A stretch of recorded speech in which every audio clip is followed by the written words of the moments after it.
it to Sumeru, our next objective should be to head to Sumeru City and find a way to meet with Lesser Lord Kusanali. And speaking of Lesser Lord Kusanali, even though we haven't heard too much about her, she doesn't seem to be the same deity who abducted your brother. But even so, people call Sumeru the Nation of Wisdom, you know. If we can get a chance to meet the God of Wisdom, maybe she can give us some useful information. But, Paimon doesn't know the way to Sumeru City. Maybe we can climb up to that spot with the statue of the Seven on it. That'll give us a way better view of things. Even if we can't see exactly where the city is, at least we'll be able to check for some smaller settlements nearby. Wait a second. Look! There's someone up ahead! Perfect timing!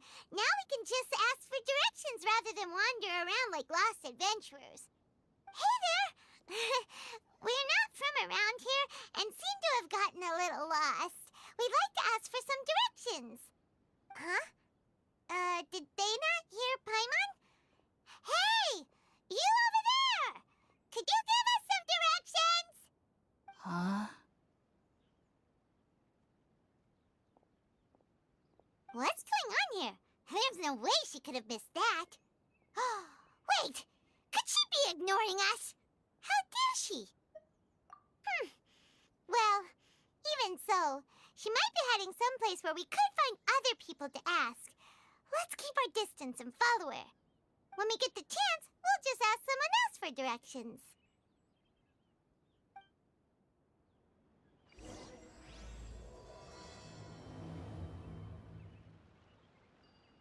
Come on, let's follow her.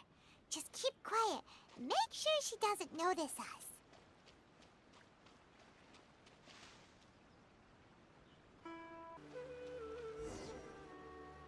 Huh? She just walked near that small waterfall and then suddenly vanished. Let's go take a closer look.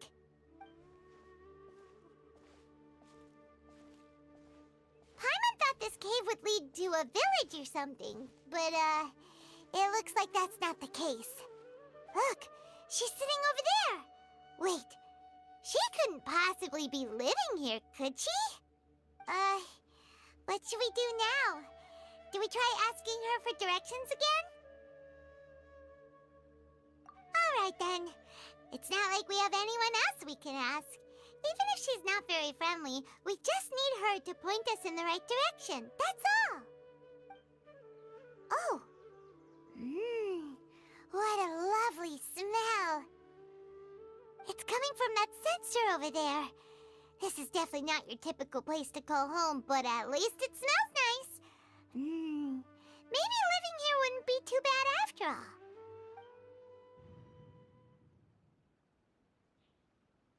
Huh? What's the matter? You don't look too good. What? Is the smell making you feel sick? Strange. Paimon doesn't feel anything.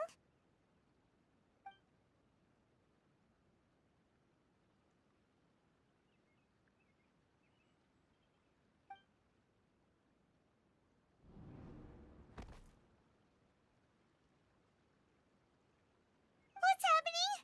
Traveler? This is no time for a nap. Oh, come on, wake up.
Traveler's been out for a long time now. Yes, you can relax. Believe me, Master is extremely knowledgeable.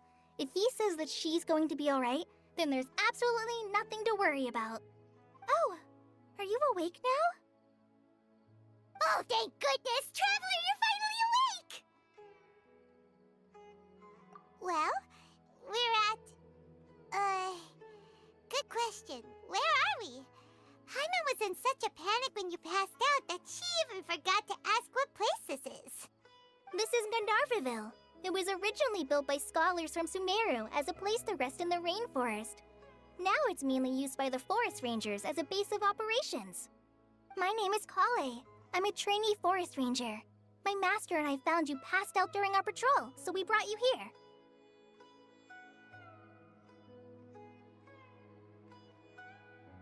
Oh, no things are necessary.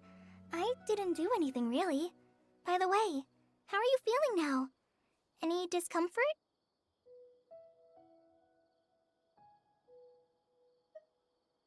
Oh, that's Master's herbal medicine you're tasting. He gave you some while you were unconscious. Before I forget, Master mentioned you should take more medicine once you wake up.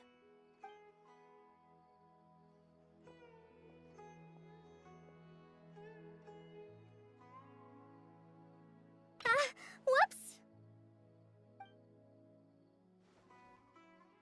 Kale, what's the matter? Were you trying to retrieve the medicine?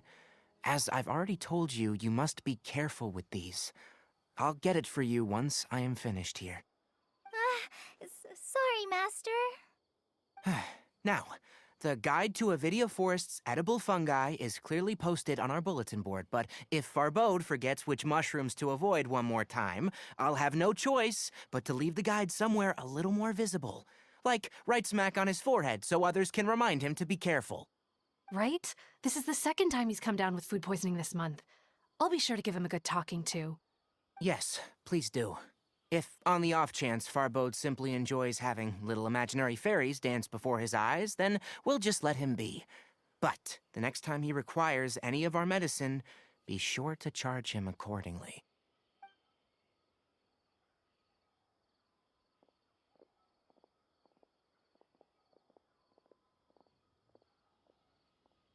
So, how are you doing? Feeling better? Oh, this is my master, Forest Watcher Tainari. He is chief officer over all the rangers here in Gandharvaville. I already informed Paimon about the reason you fell unconscious earlier. But now that you're awake, let me explain it for you as well. It is common practice for Sumeru scholars of certain darshans to dedicate themselves to training in meditation in isolated areas, particularly the nearby forests. While meditating, they use a certain incense known as Spirit Borneal to help calm their minds as they enter a state of deep rumination. In hopes of asking directions, you two followed a scholar named Hypatia into her cave. The incense you smelled inside was the Spirit Borneal I just mentioned. That incense typically has no effect on most people, but for a very select few, it can have profound effects on one's cognition, as you experienced firsthand. Does that make sense? Very good. Now, answer me this. Did you feel anything after passing out? Say, any out-of-body experiences, or did you see anything while unconscious?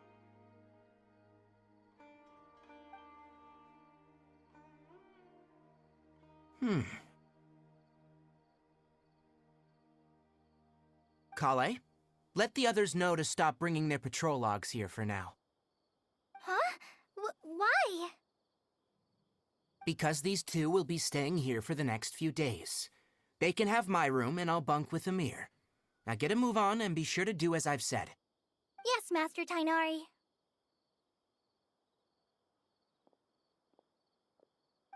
Wait, hold on a second. Can you tell us what's going on? Sure, let me fill you in. I originally planned to send you on your way once you finished your medicine. However, it appears now that you should stay a while longer in Gandharvaville, for further observation while you recuperate. Further observation? No need to be hasty. As long as you have the capacity to judge between right and wrong, I promise that you'll understand the gravity of the situation once I explain everything to you. Based on what you saw after smelling the incense and losing consciousness, we can conclude that you experienced a powerful hallucination, which suggests your mental state is not in the best of shape. If you're skeptical, have a whiff of this. Whoa, are you okay? You're experiencing a similar sensation as when you passed out, aren't? So even though your condition is stable as of now, if I were to haphazardly let you leave, it's highly likely that you'd suddenly pass out again somewhere else. The rainforest is home to many fierce animals and hazardous areas. If something were to happen to you again, I'm afraid you might not be so lucky. For now, I suggest you continue taking your medicine each day and avoid wandering off on your own, at least until you stop having adverse reactions to this kind of smell. Okay? Good. Now, continue resting while I fire up another bowl of medicine for you. Seriously? We just arrived in Sumeru and we're already having problems left and right! Paimon knows we're set on meeting Lesser Lord Kusanali as soon as possible, but you really don't look too good. It'd probably be best to let you recover first. Hey! Are you even listening to Paimon? Paimon's over here worrying about you, you know! What's weird? You mean how you're feeling now?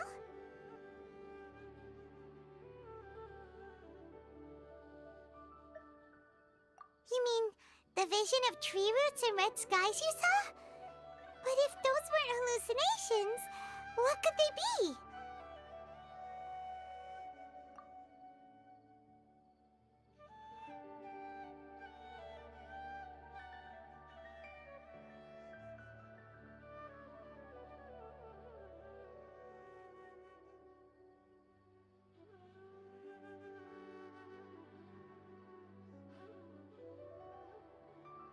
Well, considering how unique you are, Paimon trusts your judgment here.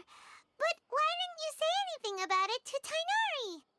If he misjudged your condition, then there's a chance you could get worse, right?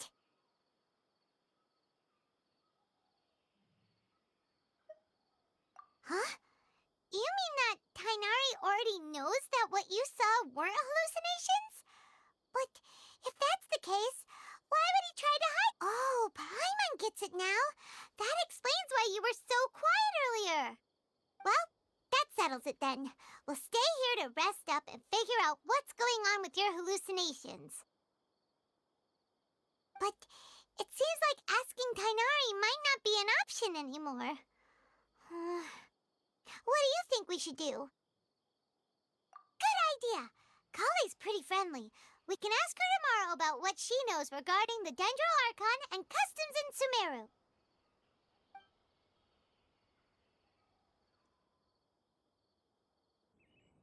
Rise and shine! Come on, it's time to go find Kale!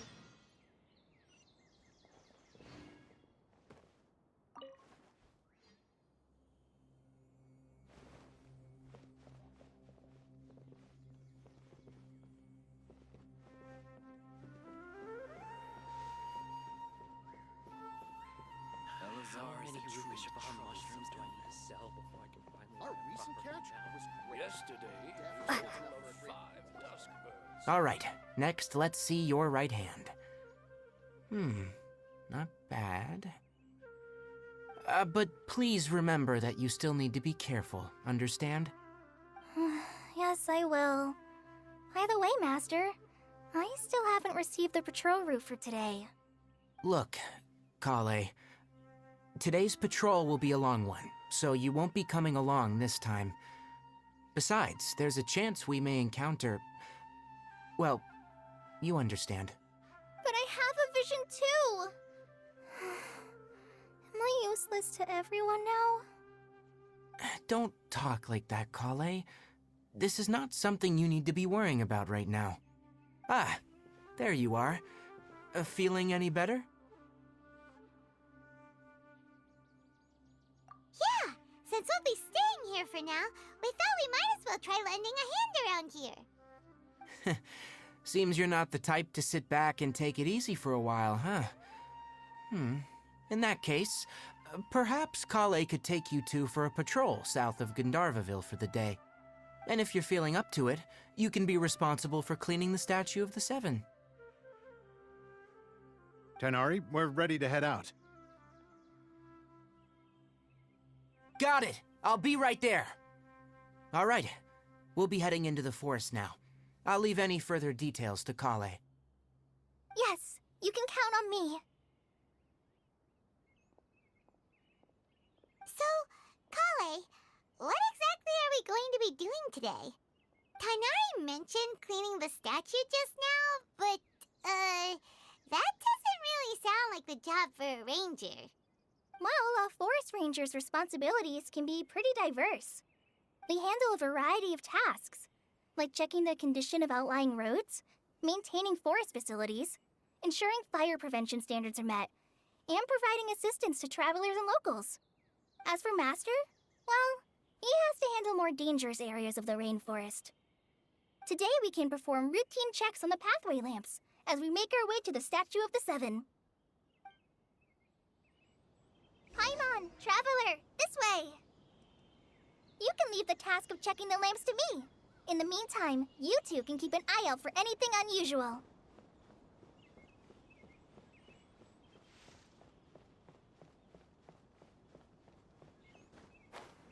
Elazar is a truly troublesome illness.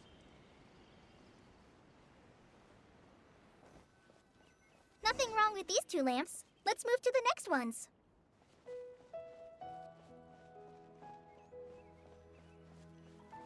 Oh, this lamp seems to be getting a little wobbly.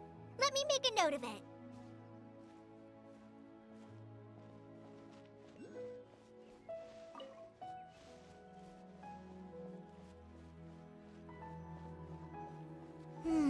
No problems with this lamp. Good.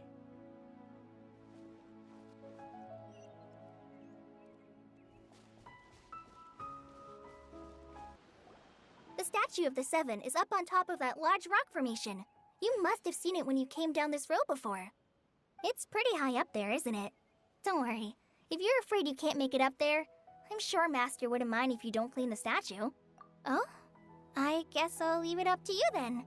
There's not much footing once you reach the statue, so be careful up there. Paimon will fly up with you and help you with those hard-to-reach areas. By the way, Kale, do you know anything about the Dendro Archon? You know, what's she like? That depends. Are you referring to Greater Lord Rukkhadevata or Lesser Lord Kusanali? Huh? Greater Lord Rukkhadevata? Oh, is that the name of the former Dendro Archon? Uh-huh. Greater Lord Rukkhadevata was Sumeru's first Dendro Archon. She created the rainforest as well as the wall of Samiel around the desert. Her works provided a means of peaceful living for everyone. To the people of Sumeru, she's not only a symbol of wisdom, but also of power and kindness. Unfortunately, she disappeared in a great calamity that occurred a few hundred years ago.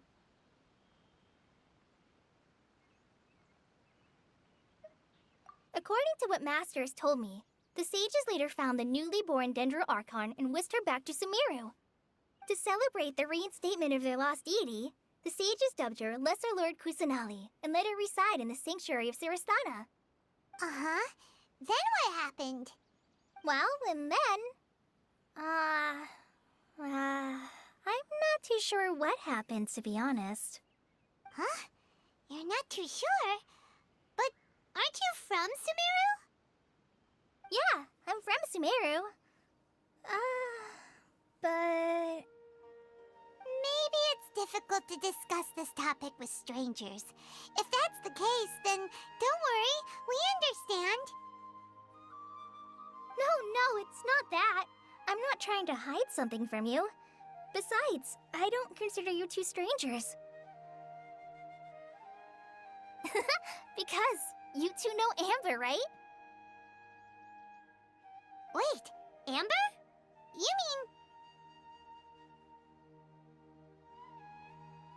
Yes, that's her. I once lived in Mondstadt for a while, and she helped me a lot during that time. You could even say that she helped me become a new person. There's no one like Amber. She lives life to the fullest while always adhering to her strong sense of justice. She's ready to answer the call for action at any moment, but is also very understanding of others. She's like the spark that lights the fire in everyone's heart around her. If you ask me, she's a prime example of a true outrider. She's the first person anyone coming to Mondstadt will meet. You can't help but be enthralled by her charm and enthusiasm, causing you to fall in love with the lands of Mondstadt and...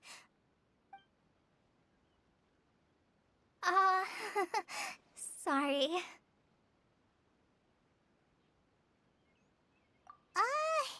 Paimon thought the work of Outriders was a little different from what you just described, but one thing's for sure, you really like Amber.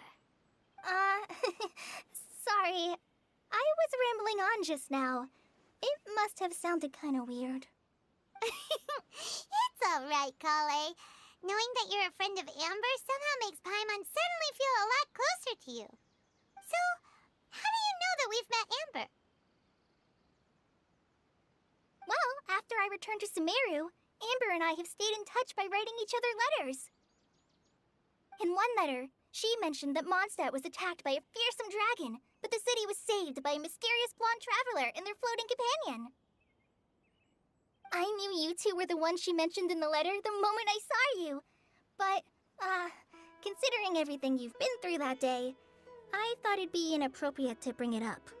Ah, so that's how you knew. Yep, so please know that you two have my complete trust, really. I wish I could tell you more about the Archon, but I have been away from Sumeru for some time, and I haven't read any books. Sorry. That's alright. You've already helped us a lot. We had never even heard of Greater Lord Rukkhadevata or the Sanctuary of Surasthana until you mentioned them. Oh, I'm happy that was helpful. There is one thing I want to ask, though. Why do you two want to know about the Archon?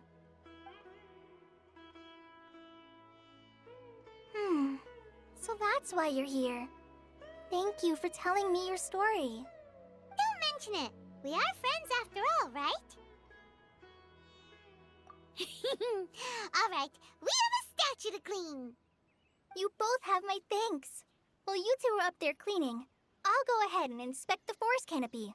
Let's meet back here shortly.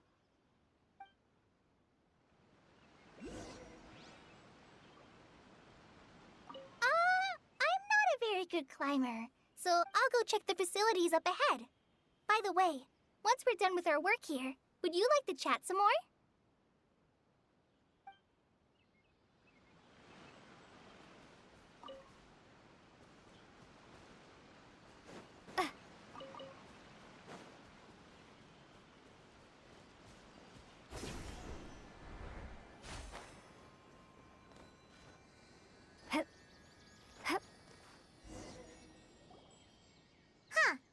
Now that Paimon looks at it, the deity that's carved on the statue is kinda small.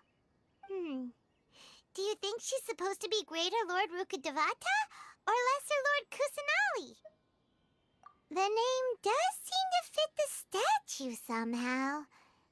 Well, anyway, we'll have to figure that out later. Let's get started on cleaning the statue. Paimon will fly up and take care of the top, and you clean everything below.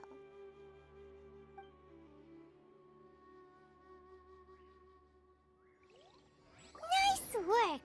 That's one clean statue. Let's head down and meet up with Kale.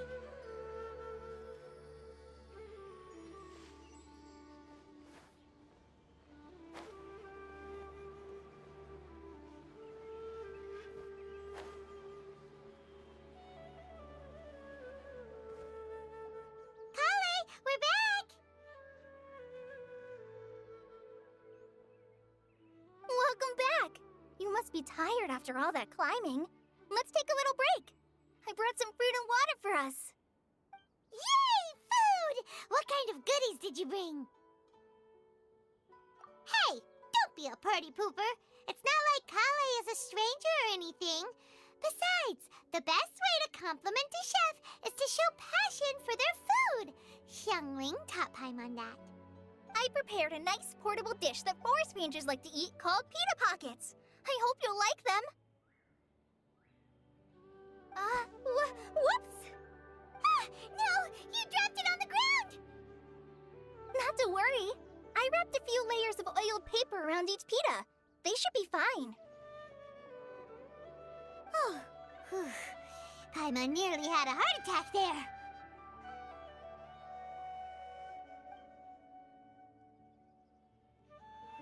Those pitas are amazing! You're quite the cook, Kale. Thank goodness you wrapped them in paper.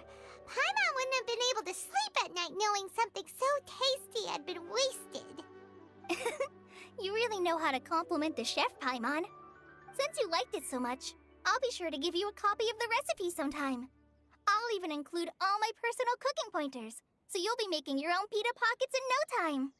Yay! Thanks, Kale! It's hard to believe someone as diligent as you could have clumsy moments, too. Oh, I guess it happens from time to time.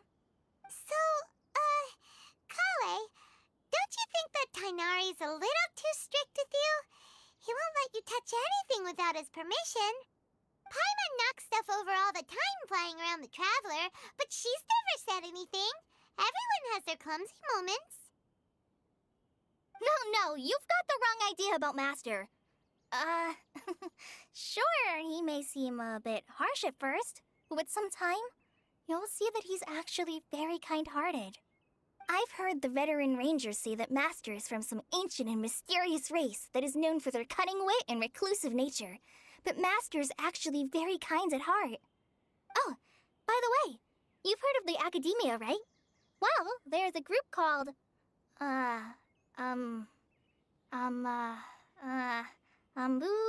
something? Well, anyway, because Master does a lot of research on plants, sages from the Academia have written him many times, inviting him to take up an official position there. But Master declines their offers every time, saying, Sumeru City is too noisy. It'd be bad for my ears.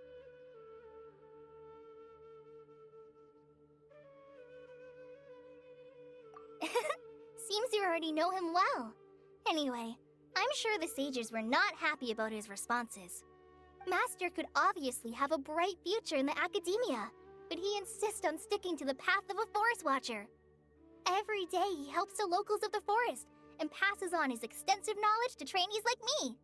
In fact, Master's the one who taught me how to make pita pockets. Really? Paimon would have never guessed that. Oh, speaking of Tainari, he was the one who took care of you after finding you passed out yesterday. He even carried you all the way here. Paimon's still kinda upset, though. He kept scolding Paimon the entire way here. Oh no, I'm sorry. Master might have been overreacting a little. But, it's mostly because Paimon wouldn't stop yelling, Why, oh why? Is she going to die? It probably started to get under Master's skin after a while. Hey! Don't laugh! Paimon was genuinely concerned about you.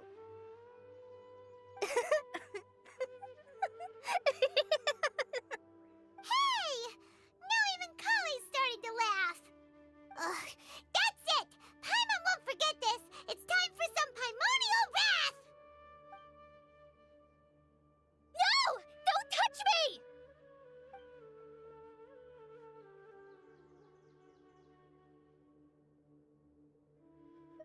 Oh, sorry, Kale. Paimon didn't mean to scare you. No, I just... I didn't mean that. Kale, are you okay? What's the matter? No, I'm fine. I'm sorry. I must have startled you both reacting like that. Oh, well, it's getting late now.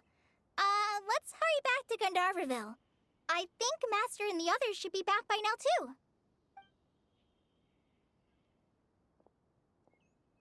Huh?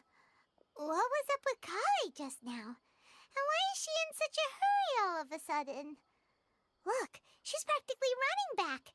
Paimon can't even see her now.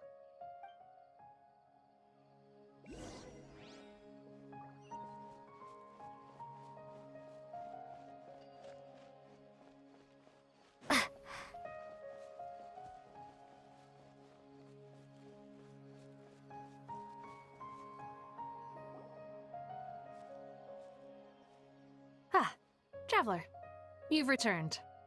Yep, we're back. Have you seen Kale by any chance? Oh, Kale? Yes, I saw her go into her room just a moment ago. Oh, okay. Guess we'll just have to wait and talk to her tomorrow then.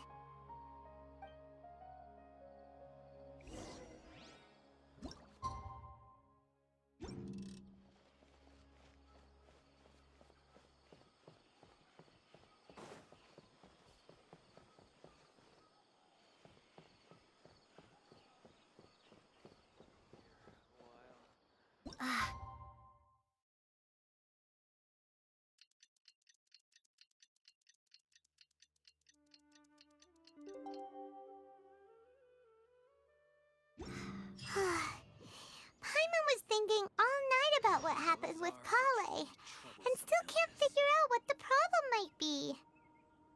Maybe she's in a better mood now. Let's go check on her. How many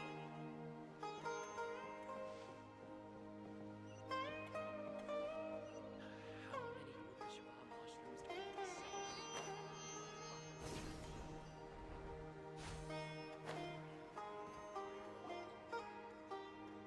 sell? Ah, it's you two. I was just about to go look for you. Huh? Tainari? What are you doing here? Where's Kale? I came to check on Kale's condition. To put it simply, she's not well. You mean she's sick? How could she be... Oh, wait a minute. Could it be because of what Paimon did yesterday? No, no need to worry. Something as small as you could never harm her. This sickness is something that Kale has been dealing with for some time. Kale has been more excited than usual since you two arrived. A little too much so, to be honest. She hasn't remembered to take care of herself. I suppose it's understandable, though. She hasn't been around anyone she considered a friend for some time now. It must have been refreshing for her to have you two here. So, Tainari, what's really wrong with Kale? Let's take this conversation elsewhere. Kale just fell asleep after taking her medicine. She needs some peace and quiet.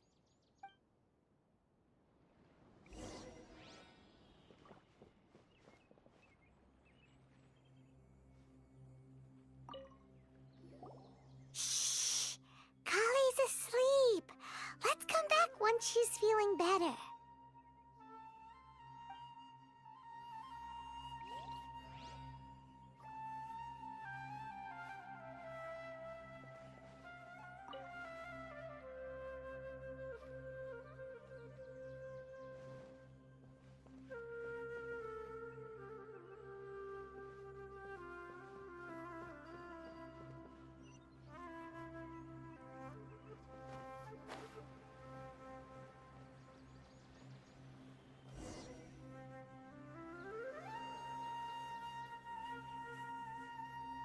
All right, let's continue our conversation here, shall we? To be honest, I hadn't realized you're that honorary knight from Mondstadt until Kale told me just now. I've also heard all about your deeds in Liyue and Inazuma. So just to clarify, what I'm about to tell you about Kale is not because of who you are or your past feats. Instead, I am going to tell you because, well, because Kale asked me to. And honestly speaking, I was against Kale revealing her past to you.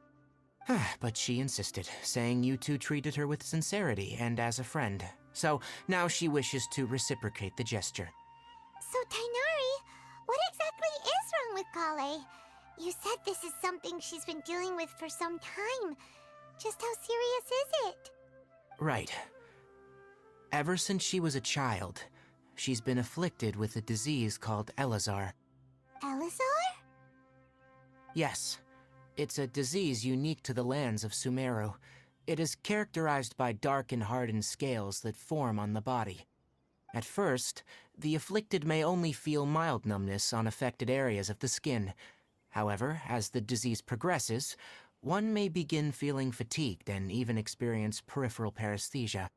In its final stages, the disease strips a person of the ability to control their own body, and they effectively become completely immobile. That sounds terrifying. Wait, hold on. So when Kale seemed to be acting a little clumsy earlier, it was because... Correct. That would be the effects of Elazar, which is precisely why I do not want her carrying or holding anything, lest she ends up hurting herself. With appropriate treatment, the disease can be effectively controlled before it progresses to a more serious stage. However, there is unfortunately still no true cure for Elazar. Nevertheless, Kale's mother still hoped that there was something out there. She handed Kale over to an organization known as the Fatui after one of their members lied and said they had a cure. What? The Fatui? Ah, it appears you already are familiar with them. That'll save me some explanation. Anyway, the person who eventually rescued Kale and brought her to me for care said that she had been given to a harbinger known as the Doctor. I have no idea how this doctor managed to do it, but her case of Elazar was completely stable for all the years that Kale was with them. However, Kale's days with the Fatui were anything but pleasant. Kale is a resilient individual and always tries to appear cheerful, but her experience with the Fatui has left deep scars. Even now, she can still feel deathly afraid of someone touching her. Oh, Paimon had no idea Kale's been through so much suffering. Oh, by the way, Paimon, Kale wanted me to tell you that she's sorry for scaring you yesterday. She also wanted both of you to know that she's sorry for hiding her illness. She doesn't need to apologize. None of this is her fault at all. Well said. I hope you'll get a chance to tell her that in person the next time you see her. Kale once thought that it would be impossible for her to have any real friendships. I trust that you two will never let my trainee experience such emotional pain again. Don't worry, Tainari. We'll take good care of her. Well, it's not too serious at this point. She overexerted herself the last couple of days, which is what led her to break down this time. As long as she has taken her medicine and gets plenty of rest, she should get better. Though I must admit that Kale's condition was much more stable when she first arrived here in Gandharvaville. She was interested in the work of the forest rangers the moment she saw us. I could see that she was serious about learning, so I felt compelled to ask her to join us. Her stamina has gotten much worse recently. Though a moderate amount of physical exercise is always necessary, I'm afraid the long-distance patrols are a little too much for her now. Alright, now that I've told you about Kale's past, I think I'll head into the rainforest to find some ingredients needed for her medicine. Yeah, we'd like to do something to help Kale too. Alright, but I must warn you two, the rainforest is a dangerous place, especially for someone who's still recovering, like the Traveler. You must follow closely and listen to every instruction. No problemo. Let's go then. We'll be looking for a plant known as the Nilot Pala Lotus. It's often used to help those afflicted with Elazar recover their energy. Hey, Tainari? Where exactly are we going to find this plant? Nilot Pala Lotuses can be found all over the rainforest, but it often grows right here around Gandharvaville. Given the name, it sounds like we should be looking for it in the water. You are correct. The Nilot Pala Lotus grows in the water. When fully matured, they look like giant blue flowers floating on the water's surface. Quite an attractive species, if you ask me. The large petals are actually the plant's leaves and sepals, which surround a very small flower. You should note that many of the plants found in Sumeru have names that are contrary to their species. Take the Calpulata, for example. The plant is not a lotus at all, but rather a vine. And then there's the Sumeru rose, which is not a rose, and is completely contrary to its name. Oh, huh. Okay then. Note to Paimon. Never bring up the topic of flowers with Tainari.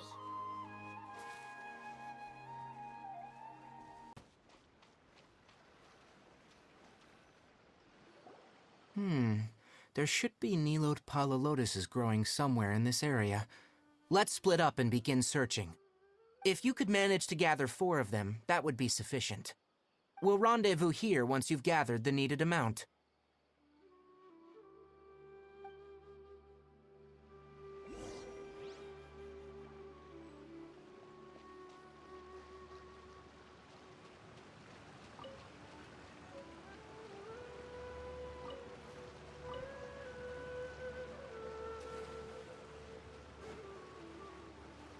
Alright, we've gathered enough Nilode Pala lotuses.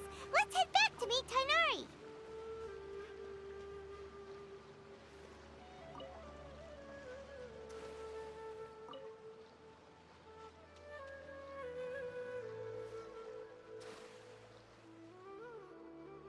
Hey, Tainari! We found the lotuses you requested. Let me have a look. Good. Very good. These are all excellent quality. I'm glad you two came along. Your exploration experience helped save me a lot of time here. It seems we even have enough time to stock up on other things I need. Hey, Tainari!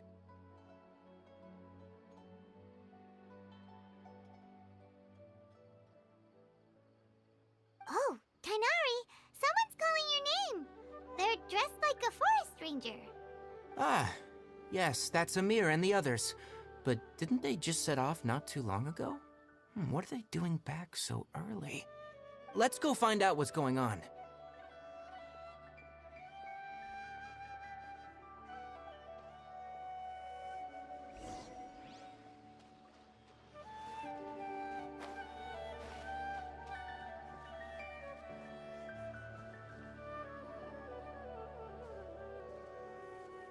Tainari, thank goodness we found you here. We were just about to head back and find you at Gandharvaville. What's going on? We just discovered a withering zone. The Withering is back? But the patrol route you were on should have been already cleared just a week ago. It reappeared so quickly. Can you tell me the exact location? It's up ahead, deep in the river valley. It's appeared in a spot that blocks nearly the entire narrow part of the valley area, so we decided to come find you as quickly as possible. And the radius of the contamination? Sorry, I couldn't get a clear enough view to tell. No one in our patrol team had a vision, and it appeared to still be spreading, so we didn't risk getting any closer. Okay, I understand. You made the right decision. I'll go deal with it right away. In the meantime, please guide these two back to Gandharvaville. Wait, Tainari, why don't you let us help you? You two have only just arrived in Sumeru. You're still unfamiliar with many things in these lands. There's a unique type of anomaly that occurs in the Sumeru rainforest. It's called the Withering. The affected areas not only cause nearby vegetation to wither, but it's also lethal to wildlife and even people. If you don't carry a vision, then you should think twice before approaching such places. Yes, Amir is absolutely right. I wasn't kidding when I said the rainforest is a dangerous place. As Amir said, only someone with a vision, that is, the power to manipulate elements, will be able to resist the Withering's corrosive effects for a time. That's right. If any of the forest rangers without a vision come across a withering zone, we first make a record of the location and then have a ranger with the proper abilities deal with it, like Tainari here. Only someone with a vision can venture within a withering zone and find a way to deal with it. But you don't seem to carry a vision. Don't worry, she may not have a vision, but she's a real pro at using the power of the elements. Seems the rumors about you were true then. In that case, all right. You two may accompany me.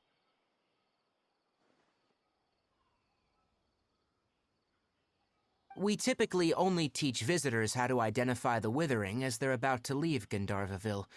We'll make an exception today and show you what it looks like up close.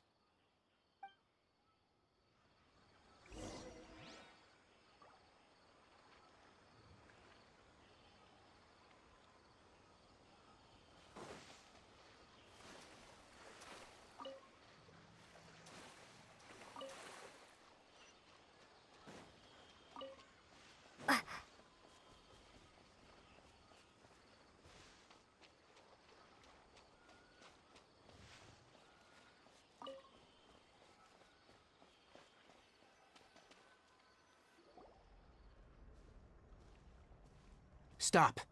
Don't move any further. Look there, in the distance. Huh? Where? Oh, look! Those plants have withered! That whole area is kinda gloomy. Even the air looks like it's filled with ash. Oh, Paimon doesn't like the look of this. That is the withering. All right, Traveler. We're gonna have to enter that withering zone. Once inside, we'll need to look for what we call tumors of the withering. If we eliminate those, then the area will be saved. Thank you. But I must warn you, don't push yourself. This is your first time handling this sort of thing, after all. Even with elemental powers, once you step inside the withering zone, you may experience extreme discomfort. If at any point it becomes too much, return outside the zone and take a breather. It could become a matter of life and death. You ready then? Let's go.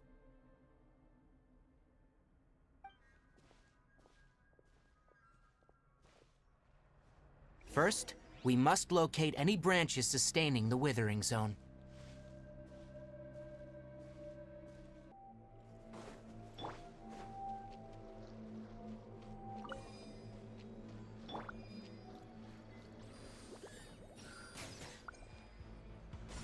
Don't touch me!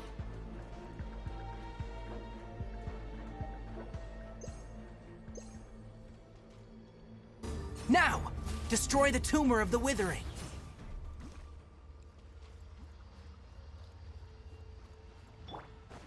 Propagate!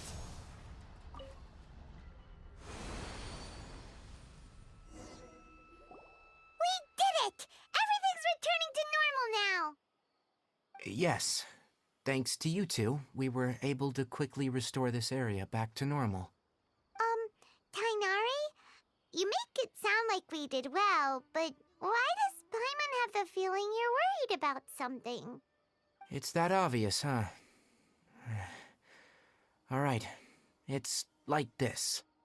Recently, the rate at which withering zones appear has been increasing. Even though we were able to quickly clear that withering zone, it won't be long before another one appears. If that simply meant more work for me, then that wouldn't be an issue. But it's far more severe than that. The withering is leaving lasting effects on the rainforest itself.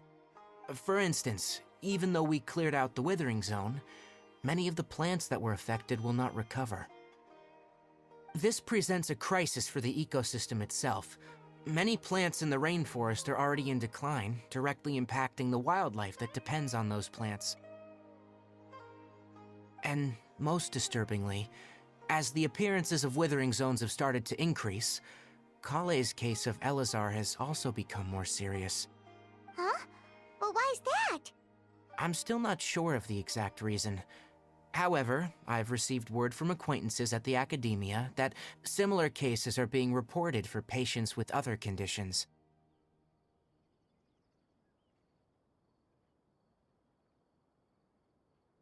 No, none that we know of. The withering has been recorded in Sumeru for millennia. It's said that it originates from the depths of the world. Oh, by the way, have you heard of Irminsul before?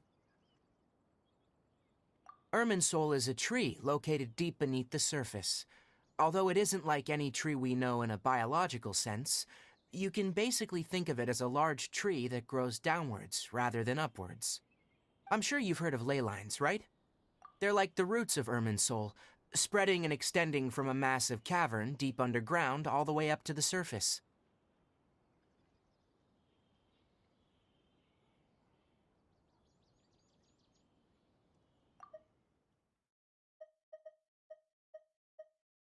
I'm still not sure of the exact reason.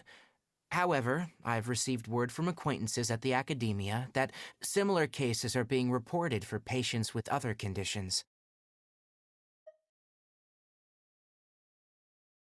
No, none that we know of. The withering has been recorded in Sumeru for millennia. It's said that it originates from the depths of the world. Irminsul is a tree located deep beneath the surface. Although it isn't like any tree we know in a biological sense, you can basically think of it as a large tree that grows downwards rather than upwards. I'm sure you've heard of ley lines, right? They're like the roots of Irminsul, spreading and extending from a massive cavern deep underground all the way up to the surface.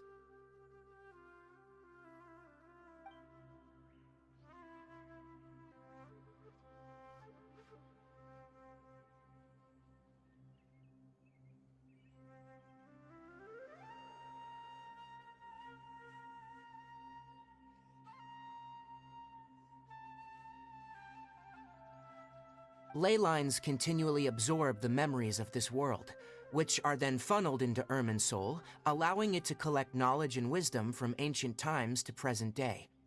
The Dendro Archon is known as the god of wisdom because her consciousness is directly connected to it. It is also said that the Dendro Archon's power is a manifestation of Irminsul. And as for the withering, its emergence is related to a disease that's affecting it. That's right. My ancestors learned of this from Greater Lord Rukkhadevata's familiars a long time ago, but even those mysterious creatures did not know of a cure for Irminsul. I'm afraid we Rangers will be battling the withering zones here for a long time, until a cure is found. All right, that's enough on this topic for the time being. Now that we've taken care of things here, it's time for us to head back to Gandharvaville.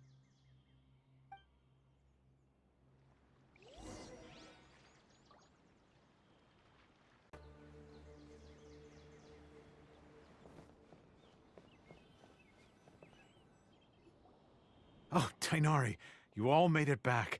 How did it go? The withering zone you reported has been taken care of. No need to worry. Huh? Wait, is that? Oh no, Hypatia!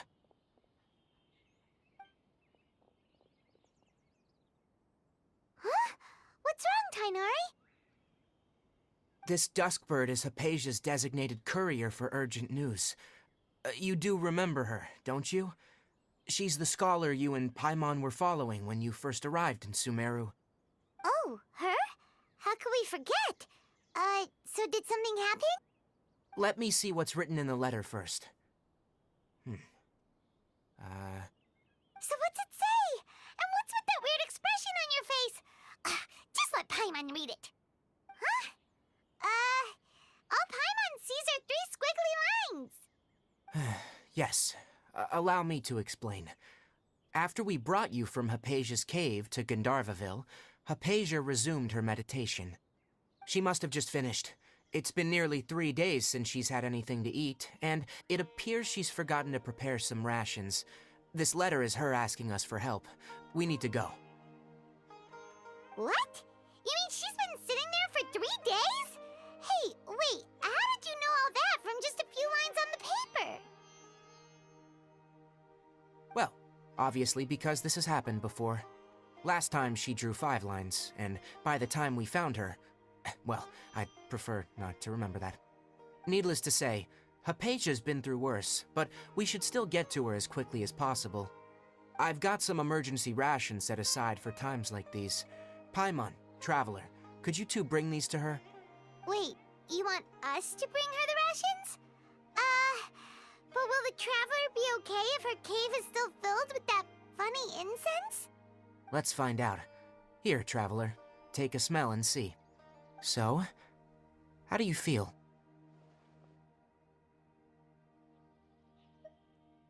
Huh? Really? You're not feeling even a little drowsy? But wait, how'd you know that she'd be okay this time, Tainari? Back when we were clearing the Withering Zone, I observed that she could adeptly manipulate the Dendro element. I knew then that she would be fine. And if I may ask, when I was telling you two about Irminsol's ley lines, was what I described similar at all to what you saw when you were unconscious? That's correct. Those weren't hallucinations at all, though I don't intend to apologize for deceiving you.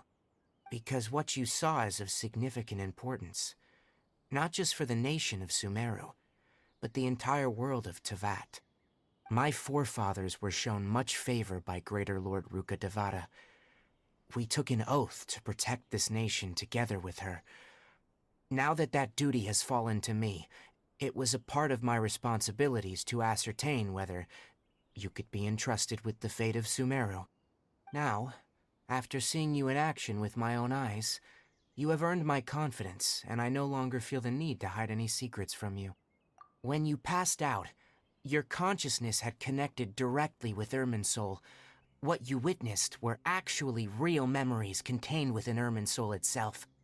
I could try to tell you more, but it would be better if you went to ask Hypatia instead. Her focus on meditation and use of Spirit Borneal are aimed at establishing a connection with Irminsul, just as you did. That sounds nice and all, but will she really help us? Seriously, she completely ignored us the last time we tried talking to her. That was because when you ran into her, she was in a special phase of her training. During that time, she must avoid communicating with others. Please, wait here for a moment.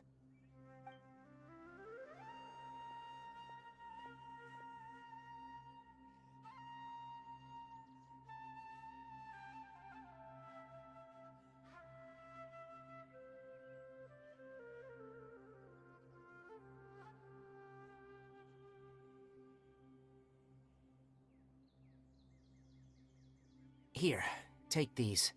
It's a meal I packed for Hypatia, as well as some other ingredients. I'm sure it'll come in handy. Also, here's a letter that I would like you to give to her. Just show it to her, and she'll answer any questions you may have.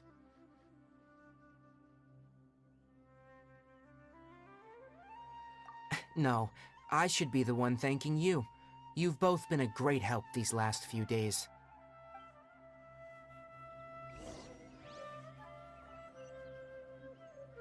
Yesterday, a total of 5 dust Anyway, birds. please take good care of. I'll go prepare Kale's medicine now.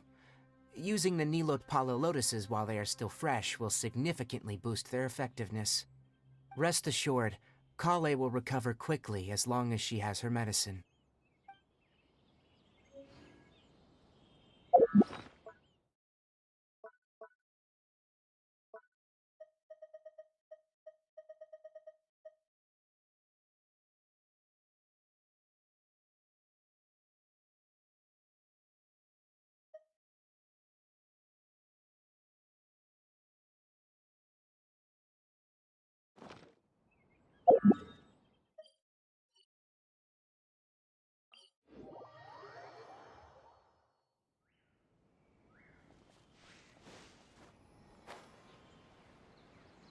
Hypatia should still be in the cave. Let's go inside and see how she's doing.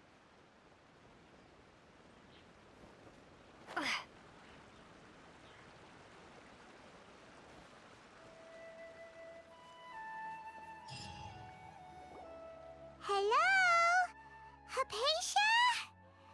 Hey, there's nobody here. Maybe she went out to look for some food. Let's try looking around the area.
Hypatia.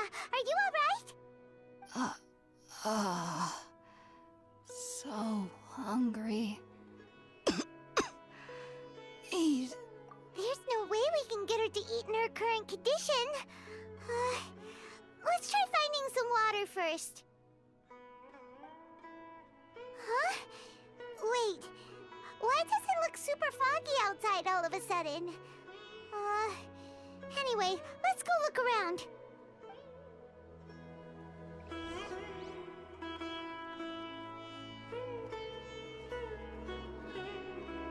Huh? How'd things out here end up looking like this? What happened? And where are we? Really? Oh, maybe you're right. Let's go investigate the area.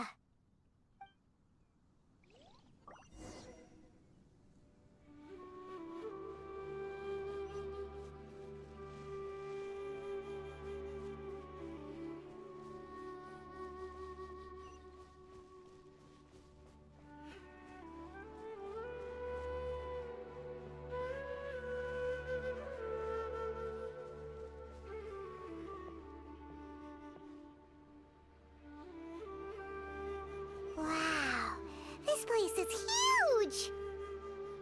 Paimon knew there's something off about that cave. Let's think of a way to get over there and have a closer look. Who knows? Maybe we'll find a lead of some kind. Ha! No, my sword! Huh? Hup! Rain cutter! With all my strength.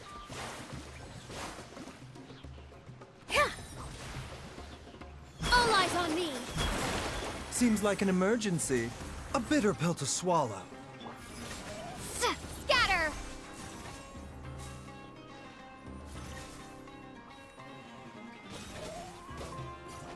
Yeah.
into that is going on here?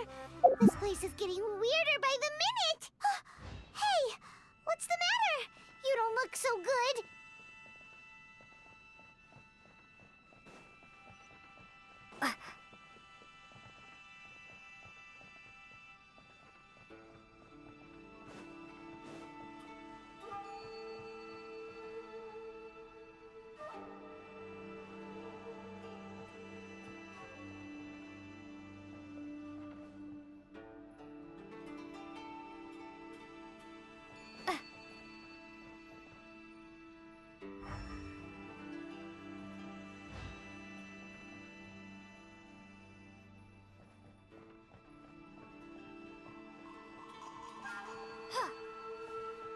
Propagate!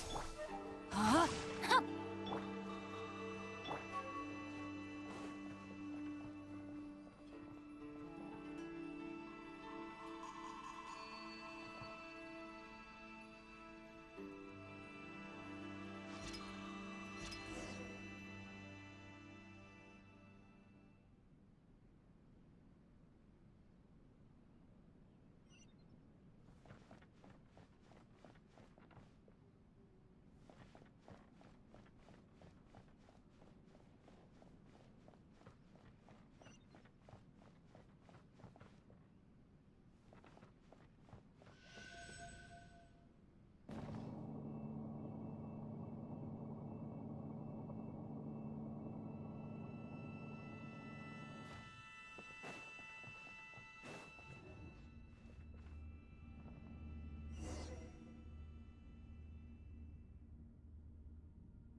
Well.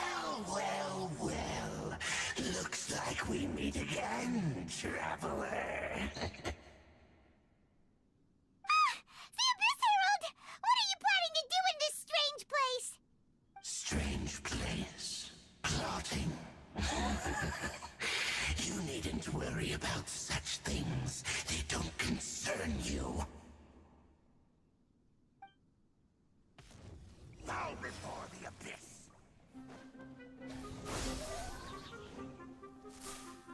No, my sword! Rain Cutter! Germinate! With all my strength! A bitter pill to swallow. Seems like an emergency. This dance is for you! Huh? Huh. Mind the side effects. Ha!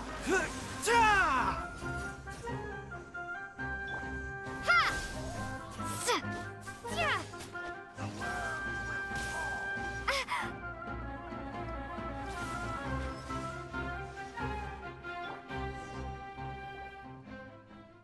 Huh? Why can't we beat this guy? Oh, Paimon doesn't get it! We faced others like him before! What's wrong this time? Traveler, though you may have managed to avert countless crises before, your good fortune was bound to end sooner or later.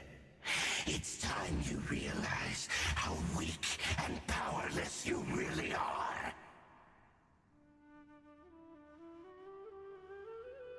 Your brother. Oh, pitiful traveler. Are you really so ignorant? Or are you just living in complete denial? His Highness has long since forsaken you. Your meager existence in his eyes is that of an annoying bug, only to be stepped upon. The bonds of love and family which drive you to find your sibling are utterly gone. Your journey is meaningless. But don't you fret now. Today will be your last. Now die!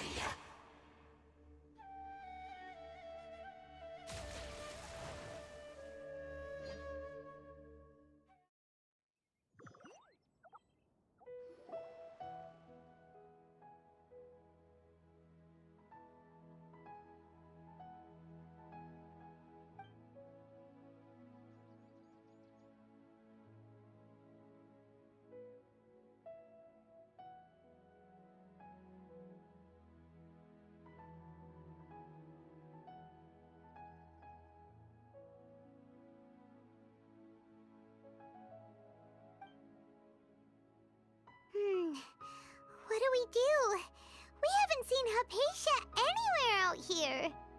Oh, there she is! Quick, let's see how she's doing. Ah, so sweet. Well, the good news is that she's still conscious. Hey, why'd you drop her food on the floor like that?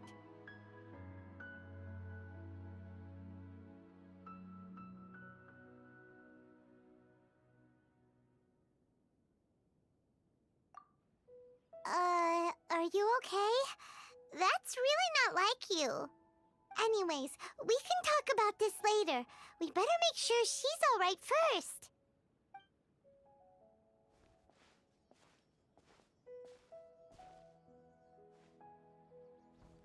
Whoa! Wait a sec. Look at all this fruit lying around her. We can put that to good use.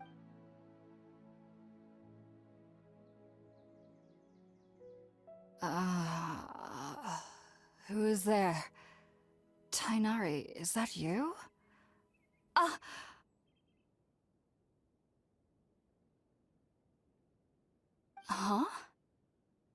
It's okay. You can relax, Hypatia. Tainari sent us here to bring you some food and water. Here, we have a letter that he asked us to give you.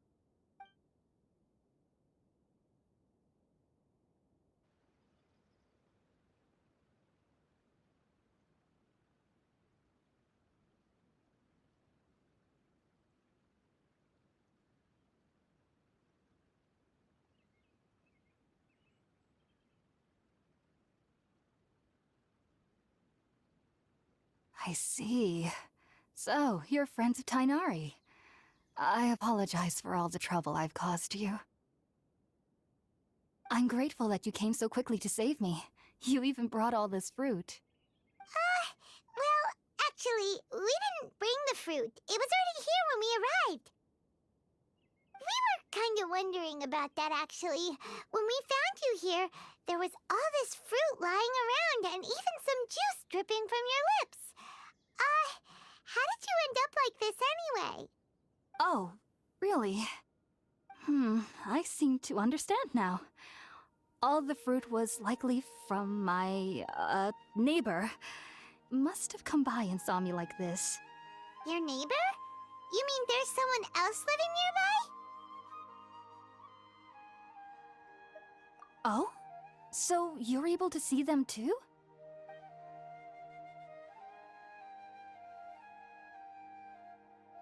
Wait, hold on a second, Traveler. You say that before we arrived, you saw some mysterious creature and suddenly had a strange dream? Isn't that a little too crazy to believe? No, I actually do believe what the Traveler is saying. I myself had a similar experience once before and ended up scaring my timid little neighbor here. You needn't worry. They mean you no harm. They only dragged you into the dream because they hoped to buy themselves a little time in order to scurry away. So, Hypatia, just what kind of creature is your neighbor exactly? I'm not sure what it's called, to be honest. But I do know that they have some sort of deeper connection with the Dendro Archon. I know this because the first time I saw them was also the exact day my consciousness was able to form a connection with Irminsul. Even after I opened my eyes and stopped meditating, my heart was still pounding, and my mind was racing with all the knowledge that I had touched. And at that very moment, I suddenly noticed a small figure at the opening of the cave. In my curiosity, I began to walk over to the creature. They must have already been used to me living in the cave, because they didn't seem to mind me approaching them. They just kept doing whatever they were up to. It wasn't until I crouched down next to them that they suddenly realized that I could see them. Oh! And then? And then I had a dream. By the time I came to, they were nowhere to be seen. I was convinced they'd never show up again. But sure enough, I saw them nearby a few days later. And they weren't alone. I feel like they aren't as afraid of me as the first time I approached them. But I never would have expected them to save me.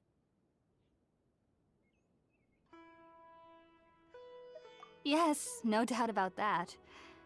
By the way, Tainari mentioned in his letter that you had questions for me regarding Irminsul.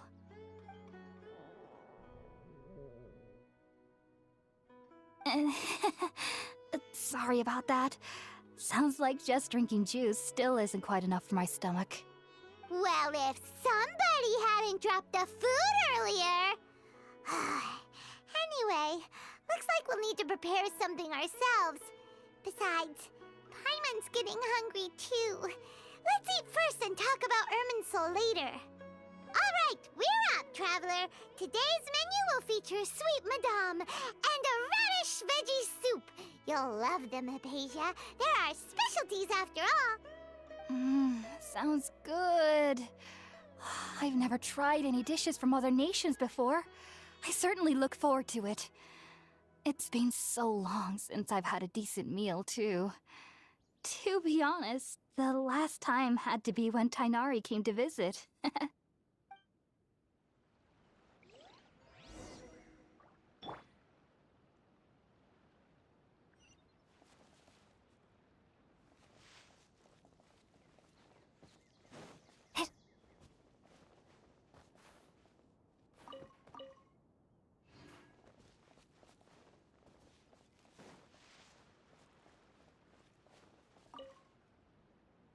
Are you already finished cooking?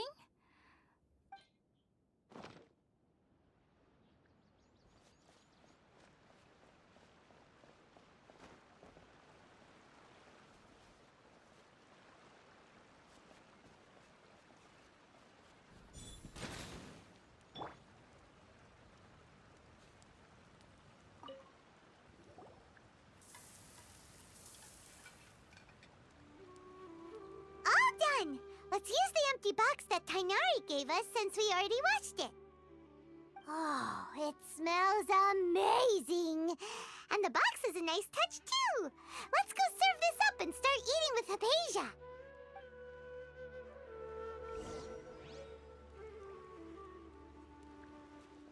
The doctor will see you now.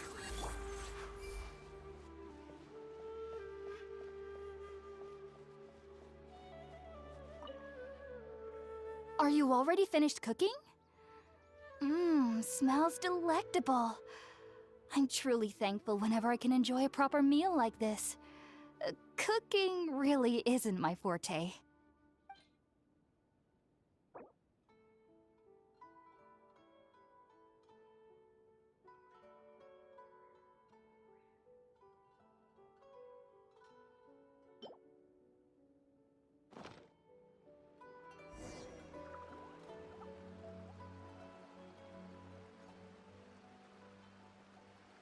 Even though everything you mentioned was in Tainari's letter, it's still hard to believe you were able to connect with Irminsul immediately after smelling Spiritborn Ale for the first time. It took me nearly 3 years before I could do so. And everyone at the Academia even lauded me as a genius. You should know that some researchers spent their entire lives without ever successfully connecting with Irminsul as you have. So why does this incense allow people to connect to Irminsul? The ingredients used to make Spiritborn Ale primarily consist of plants created by Greater Lord Rukkhadevata. These special ingredients are conducive to heightening our senses to the Dendro Archon's power. Since the root of the Dendro Archon's power lies within Irminsul, we can occasionally tap into her powers to peer into the depths of the earth.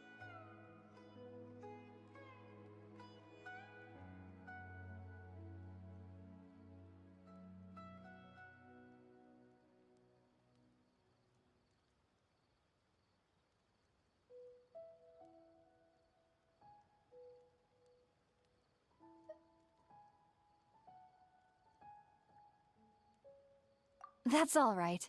I'm sure you'll come to a clearer understanding as you remain in Sumeru. Makes sense. But Paimon's got a question. Why was she sensitive to the smell of those plants for such a long time? That was primarily due to her body's unique constitution. Stimulated by the incense, she could perceive the Dendro Archon's power and experience the sensory overload, hence the adverse reactions. Taking in any scent similar to the ingredients of Spiritborn Ale would cause adverse effects. Not to worry, though. It appears you've already fully recovered. Technically, your body should still be sensitive to the powers of the Dendro Archon, But unless you're using intentional meditation techniques, the scent of spirit-born ale should no longer trigger such reactions. Whew. Well, that's a relief. I must admit, I am quite envious of your abilities. Even if it meant suffering from pounding headaches for the rest of my life, I'd consider it worthwhile so long as I could connect with Irminsul at will. Whoa, you're really serious about this whole thing, aren't you? I am a researcher after all. As a member of the Ritaoist Archon at the Academia, my main area of research is the stars and their connection to the fate of living beings. But there is still so much we don't know, especially regarding the mysteries that lie in the starry skies. Which is why I must turn to the all-knowing Irminsul for answers. If only my perception wasn't so limited. Unfortunately, I cannot guarantee that my every attempt to attune with Irminsul will be successful, or that doing so will leave my consciousness intact. I am currently in the stage of training known as Satyavada life. Many researchers in Sumeru have lost their minds while seeking to attune with Irminsul during this stage.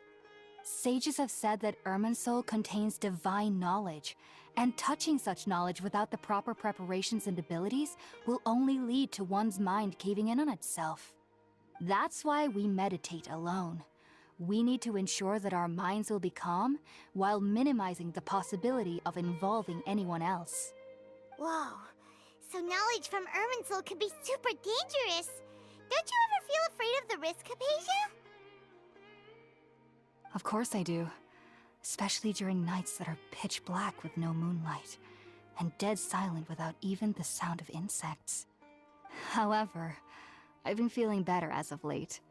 I don't get as scared anymore knowing that I have a little neighbor living nearby. I believe that being able to see them is a sort of blessing from the Dendro Archon. But what's strangest of all is that they're clearly an envoy of the God of Wisdom herself, and they have the curious power to make people dream. What's so strange about that? It doesn't sound so out of place for a divine being, does it? Well, it's strange because nearly nobody in Sumeru can ever dream. Huh. Is that true? Yes, well, to an extent. Only children can dream in Sumeru. Adults, however, never do. The sages say that wisdom implies rationality, but that which occurs in dreams is often neither rational nor logical.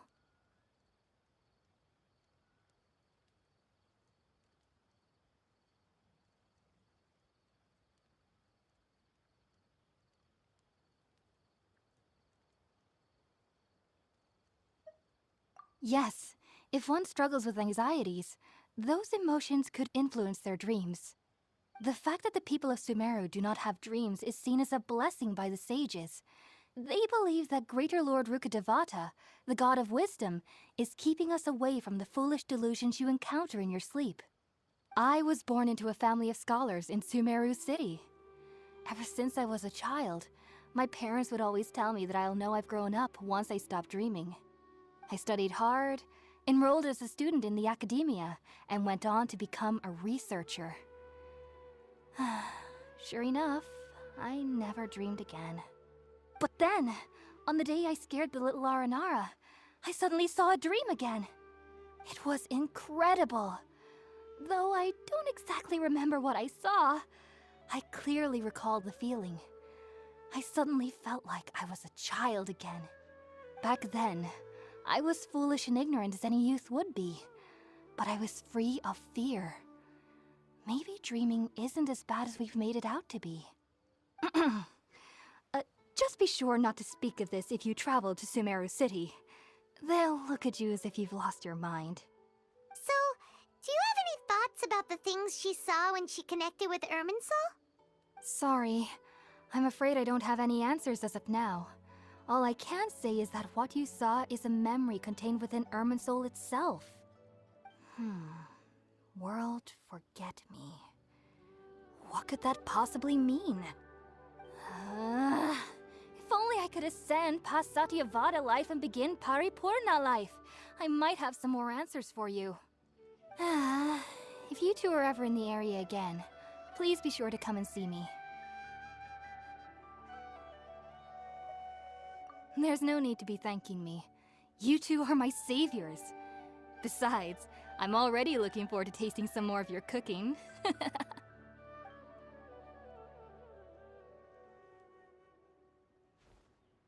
that we know Hypatia is alright and had the chance to ask her some questions, Paimon thinks it's about time to head back to Gandharvaville.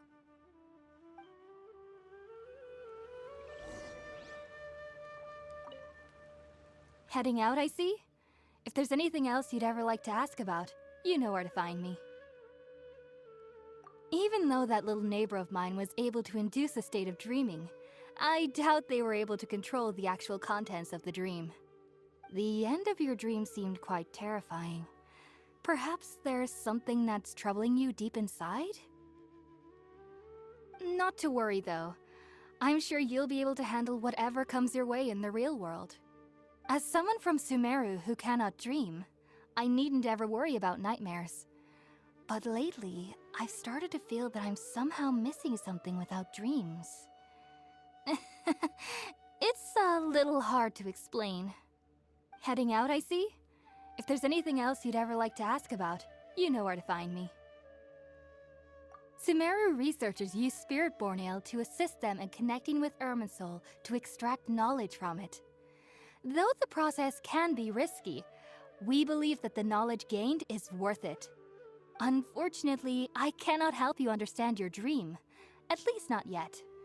I'm still learning how to attune to the depths of Irminsul myself. I hope that I'll be able to ascend past Satyavada life and gain deeper insights. Heading out, I see? If there's anything else you'd ever like to ask about, you know where to find me. I've heard local children here in the rainforest speaking of fairy-like creatures. But I'm from Sumeru City, and have never heard of such things when I was a child. Perhaps this is because I had a very strict upbringing. My parents would seldom allow me to play with other children. I doubt they'd ever believe me if I told them about my little neighbor out here. And speaking of my little neighbor, I think they can somehow sense when Tighnari is coming to visit me. I've noticed on several occasions that as they're playing under the trees, they'll suddenly tense up and scamper away for no apparent reason. Shortly after they do this, Tighnari always shows up here. Perhaps I should ask Tighnari about this the next time I see him. Heading out, I see? If there's anything else you'd ever like to ask about, you know where to find me. Take care. Do remember to come visit anytime you're in the area. I would be happy to chat with you.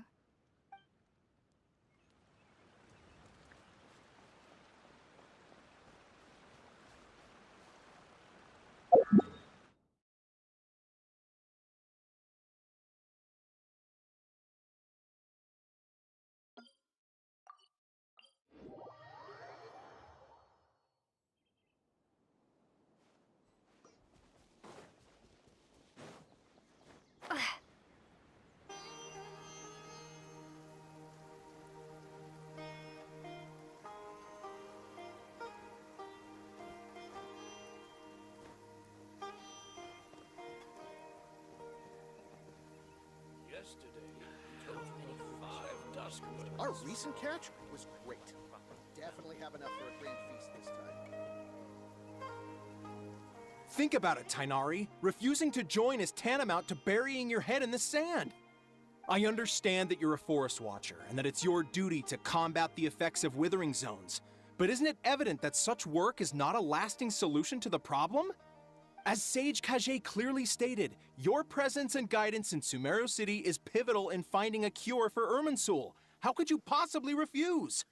Keep your emotions in check, Ghulam. Let's at least listen to Tighnari's reason for declining. We're here to invite him to the Academia, not to cause a scene. Sage Kage, I am truly honored that you came here in person, but I'm afraid I must still decline your invitation. I am merely a forest watcher. How could the great minds of the Haravatat have any need of someone like me? Well, it turns out that your refusal letter had some implications on your master's reputation. He is a renowned sage of the Immorta, after all. So now I've come here in his stead. I see. Well, I figured that given his temper, he would come here and berate me personally. Tighnari, your master is an integral part of this effort, and now he requires your assistance. And what exactly does my master need of me, Sage Kage? You'll know once you've arrived in Sumeru City, that is. And, how long will I be required to stay? There's no definite answer as of now. Do you mean to tell me that, despite coming all the way here to Gandharvaville, you still can't answer the questions I laid out in the letter to my master? If that's the case, then I'm afraid I cannot give you a definite answer either. Tighnari, but you... So be it. Come, Gulam, we're leaving.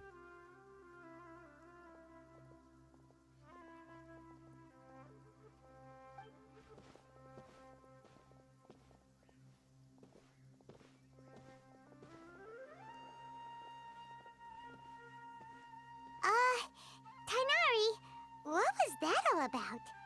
It's nothing.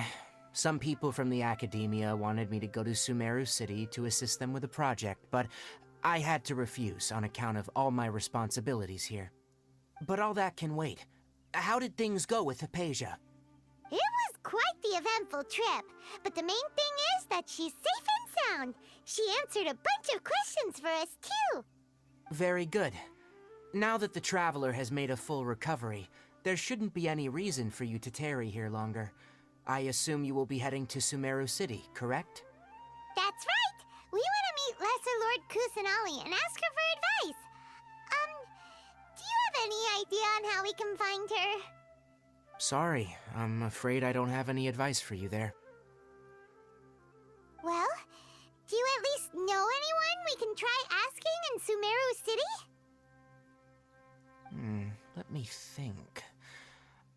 My trips to Sumeru City have been fairly short, and most of my acquaintances are researchers. Oh, how about this? I'll write you a letter of introduction that you can give to a researcher I know. He's from the Amorta Darshan and is adept at gathering information. Asking him might prove worthwhile. Also, when you enter Sumeru City, you'll probably end up receiving something like this item here. I'm not sure if it will ever come in handy for you, but maybe you can give it a try. Oh?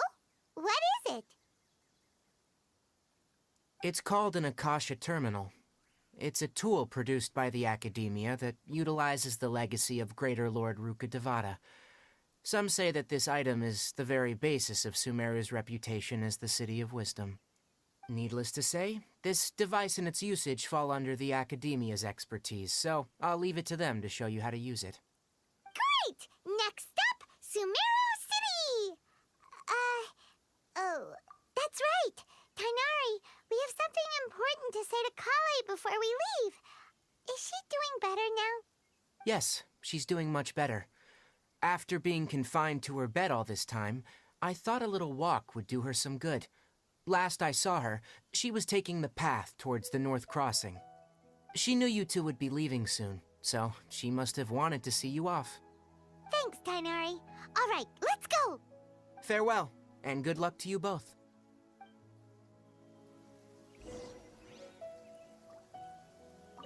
Kale is waiting at the northmost crossing of Gandharvaville. You should be able... Don't you worry about Kale. I'll look after her. I'll find a way to understand the relationship between the withering and her disease. Kale is waiting at the northmost crossing of Gandharvaville. You should be... It seems there's a major project underway at the Academia, and my master has also joined the effort. But I can't afford to leave Gandharvaville now. Things are not going well here in the rainforest, and Kale needs someone to watch over her. Besides, I never was one for all the pomp and circumstance of life at the Academia. Given that my master hasn't come to give me an earful personally, it seems that my presence is not as sorely needed as they make it out to be. In fact, the letter he sent me was uncharacteristically polite. Kale is waiting at the northmost crossing of Gandharvaville. You should be able to Farewell, traveler.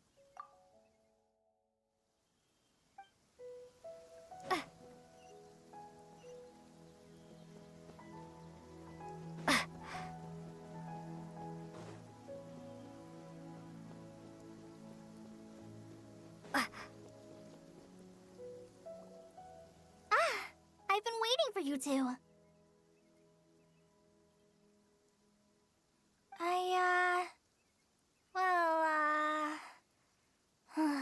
Never mind. I guess I should just wish you two a safe and successful journey. Thanks for waiting here just to see us off, Kale. We're headed to Sumeru City. Don't worry about me. I can take care of myself. My condition won't be getting in the way of my duties. I want to be a forest ranger after all. It's up to me and the others to protect the rainforest here. And, I'm sorry. I should have told you both about my condition when we first met. I just wanted you two to treat me as a normal friend, not some girl that needs your sympathy.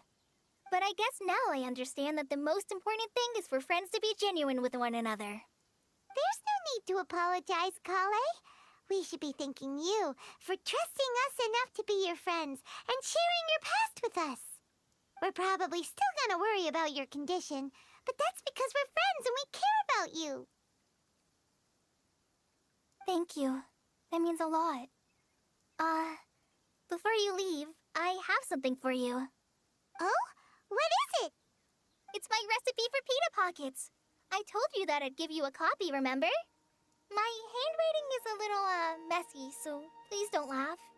Yay! Thanks, Kale. Now we can eat those scrumptious little pitas whenever and wherever we like. I hope that whenever you eat them, you'll both remember your time here in Gandharvaville. Well then, I, trainee Forest Ranger Kale, bid you both farewell. Please visit Gandharvaville again. The Rangers will always be ready to assist you here.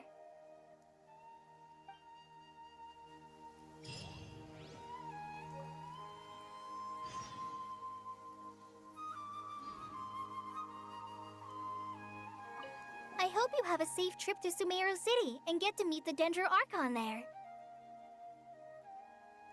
I'm much better now. I'll be back on patrol again starting tomorrow.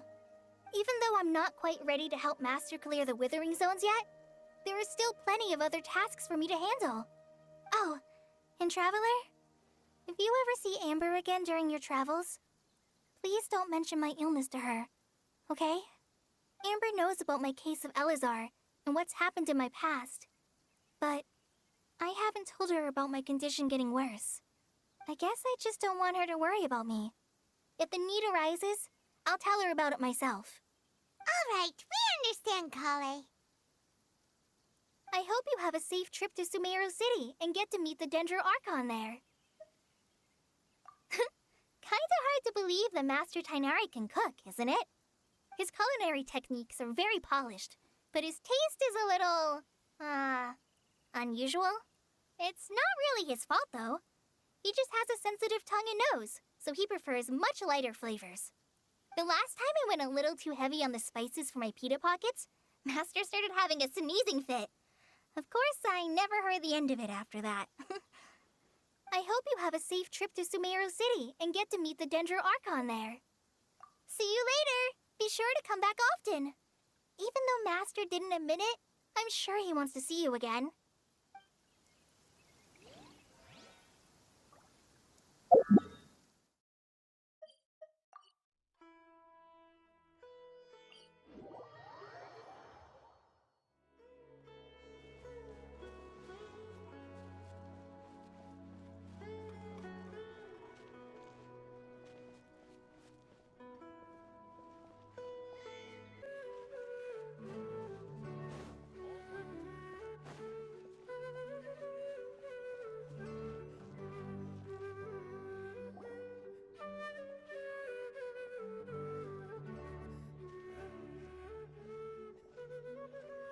Sumeru City! We finally made it! Oh, did you see that? When those people entered the city, something on their heads lit up. One moment, please, you two. It appears this is your first time visiting Sumeru City. Oh, yeah, that's right. But how did you know that? Because there's currently no information on either of you in the Akasha. But no need to worry, that won't prevent you from entering the city. In fact, the Academia conveniently provides each traveler to Sumeru City with a device. Perhaps you two have heard of the Akasha before. It's our beloved Greater Lord Rukkhadevata's lasting legacy, a treasure trove of collected knowledge. After centuries of tireless research on the Akasha, the Academia created one of its most ingenious inventions, the Akasha Terminal. As long as you are within Sumeru's borders, you may use an Akasha Terminal to connect directly to the Akasha and access any knowledge you need. I should mention that due to technical limitations, the operation of Akasha terminals will be much smoother and more effective in large cities such as Sumeru City and Port Ormos. Oh, so this is the thing that Tainari was telling us about. It sounds pretty amazing. You two are quite fortunate. Until recently, it was standard practice to only issue Akasha terminals to outlanders who spent an extended amount of time in Sumeru. However, this policy was recently changed, and now all travelers are issued one upon arrival. Here are your Akasha terminals. Please handle them with care. It kind of looks like a leaf. To activate it, simply hold it in your hand and say the following phrase to yourself. May the mighty God bless us with their voice of wisdom. Oh, says this little doodad lets you access knowledge. Maybe we can use it to find a way to meet Lesser Lord Kusanali. Let's give it a try. Ahem. May the mighty God bless us with their voice of wisdom.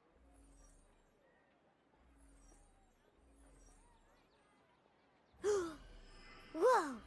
Just now, something clicked, and Paimon suddenly knew how to use this thing. It seems all we need to do is concentrate on what we want to know, and bam! You get it. Oh, that'll come in real handy. Exactly. That is the power of the Akasha. And with that, let me officially welcome you both to Sumeru City. May the wisdom of the Dendro Archon always be your guide. Okay, now that we're in, we can check the Akasha about Lesser Lord Kusanali. Let Paimon try. 500 years ago, the sages found a newly born deity from within some scorched ruins.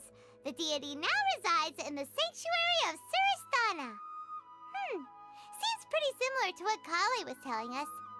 Okay, next, let's concentrate on asking how to meet her.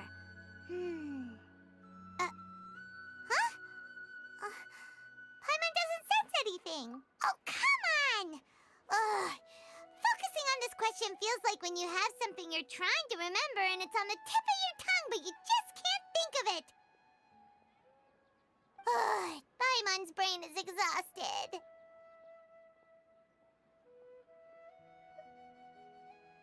Oh, smart idea. But what are you going to ask it?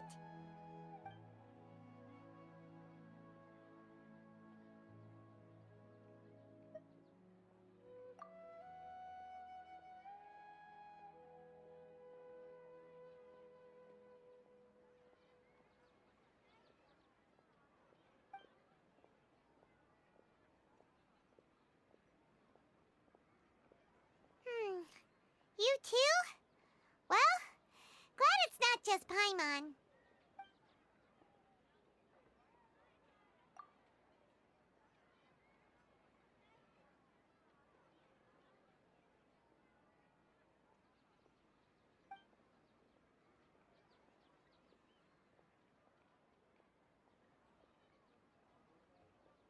Huh.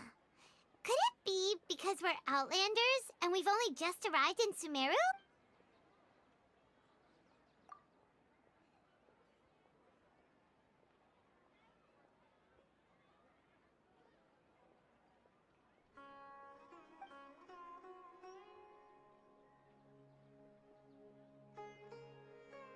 Uh-oh. Paimon's getting all teary-eyed all of a sudden. It feels like the people of Sumeru really missed their Archon. Well, seems no matter which way we try, we can't find anything that'll lead us to Lesser Lord Kusanali. Guess our only choice now is to try meeting with the researcher that Tainari recommended. He's from Sumeru and even has a position in the Academia. Maybe he'll be able to access more info from the Akasha. Let's see. Tainari wrote an address on the letter's envelope. Oh, it's not far from the city's gate. Let's head over and have a look. Hopefully he's at home.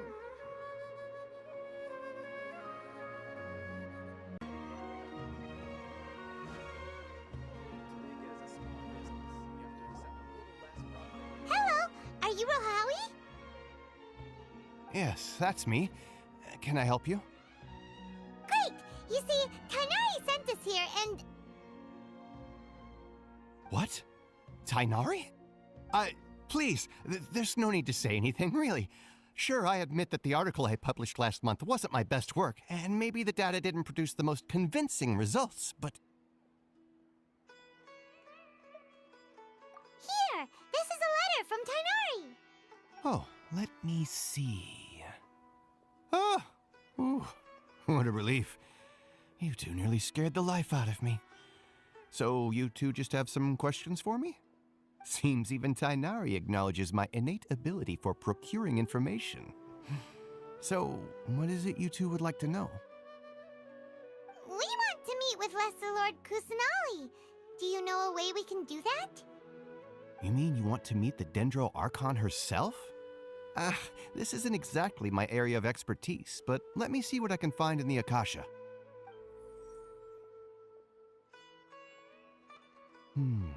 Sorry, the Akasha didn't respond to my query. What? You too? But what about your abilities for getting information and all that? Paimon was sure you'd be able to access more info than we did. Well, as I said, this isn't my area of expertise. I am but a lowly researcher, so the Akasha doesn't see a need for me to know more about the Dendro Archon. All I know is that ever since Lesser Lord Kusanali returned to Sumeru, she's never left the Sanctuary of Sorasthana or made a public appearance. Huh. Didn't expect her to be such a mysterious figure. The Dendro Archon is somewhat of a recluse. Perhaps she just doesn't want to entertain visitors, which would explain the lack of information in the Akasha. But then what can we do? No need to worry just yet. I'm only hypothesizing here. You could certainly try asking around and see if anyone else has ideas. And besides, you two should consider the bright side of things. Not being able to see Lesser Lord Kusanali may not be a bad thing.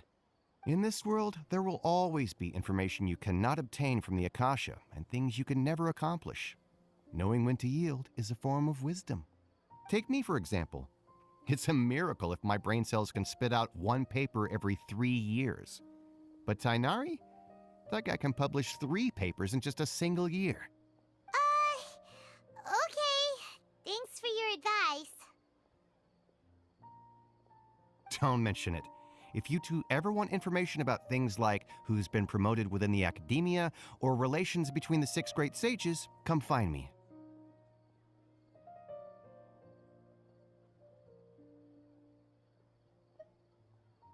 Hey, come on! This is a survival skill at the academia. Oh, Paimon's expectations were pretty low, but this is so low it's like digging holes in the dirt. So what do we do now? Even if we want to talk to someone, we don't know anybody here. Huh? Like who? Oh, you're right! Catherine! The Adventurers Guild has its own intel network. Let's hurry and find her.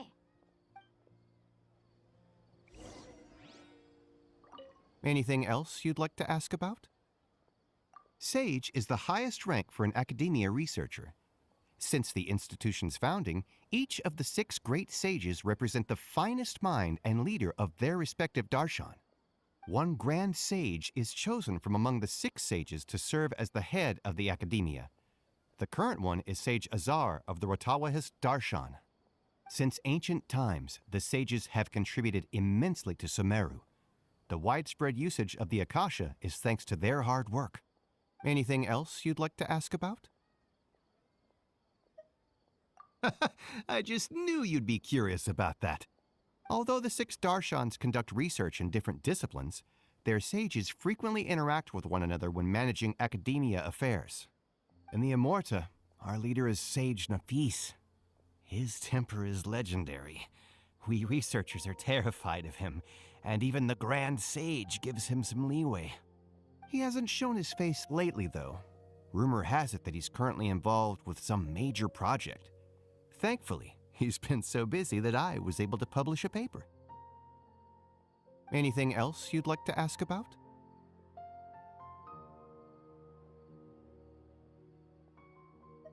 See ya. Take a page out of my book and learn to look on the bright side of things.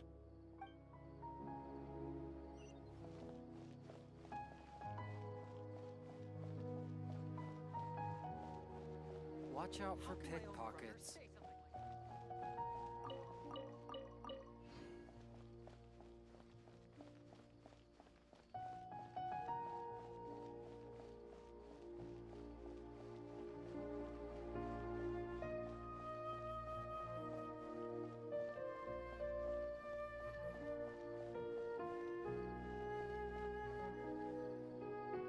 Ad Astra Abyssosk. Hello, Traveler in Paimon. Catherine, we need your help with something. Understood. The Adventurers Guild is always ready to serve you. With what do you require assistance? We want to meet with Lesser Lord Kusanali. Do you know a way we can do that? You two wish to meet with Sumeru's Archon. Understood. Please wait.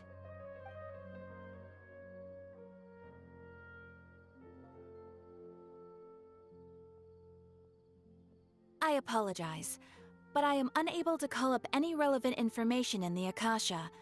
I'm also unable to locate any pertinent information in my personal memory. Aww, another dead end. Well, if Catherine can't help us, then we really don't know anyone else to ask now. Please do not worry. I may know of someone who can help you two. In Sumeru, the Adventurers Guild does not serve as the vanguard of information. Rather, there are numerous active mercenary groups collectively known as the Eremites. They take on various contracts and work all across Sumeru, so they naturally accrue intelligence. An Eremite brigade called the Corps of 30 is in charge of Sumeru City's defenses. Not only are they the oldest brigade, but they are responsible for managing and coordinating the affairs of all other mercenary brigades. Corps of 30? What a weird name. Supposedly, they are named as such because their ranks numbered 30 at their inception. Asfand, an advisor with the Corps of 30, maintains good relations with the Adventurers Guild. Though he's already retired, he and his words carry great weight within mercenary circles. If you'd like to get in contact with him, you can find him at the Corps of 30's headquarters, the Citadel of Rexar. You're welcome. I wish you two the best of luck. We look forward to your exploits in Sumeru. All right, off to the Citadel of Rexar we go!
Welcome. The Adventurers Guild told me to expect you two. It's nice to meet you, Osfond. We'd like to ask you about something.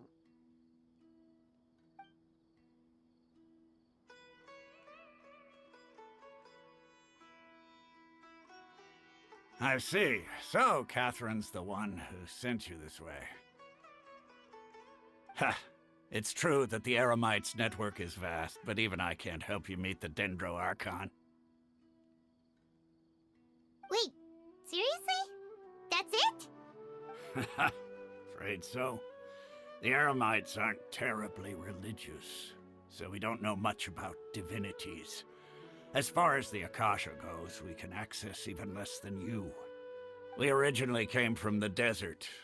The gods there died off long ago. Since those days, we've used our own two hands to carve out a living. We don't beg gods for their aid. It isn't just us, though. If you ask me, I think most in Sumeru aren't interested in Lesser Lord Kusanali. Oh? Why's that? Just take the Academia, for example. They're the ones who truly rule Sumeru.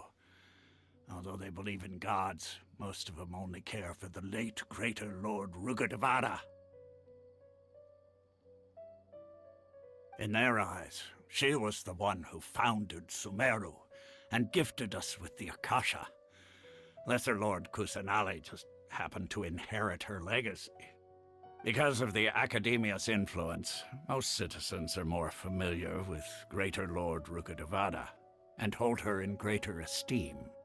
Not to mention that Lesser Lord Kusanali never makes an appearance, and the Academia never announces anything about her.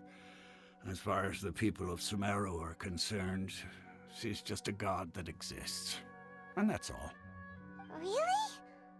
Aw. After hearing all of that, Paimon sort of feels bad for Lesser Lord Kusanali. Ha! But who knows? We're all just guessing when it comes down to it. Besides, I'm sure the God of Wisdom doesn't worry about her reputation among people like us. All right.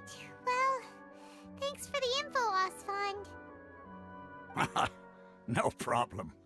Always happy to help out the Adventurers Guild.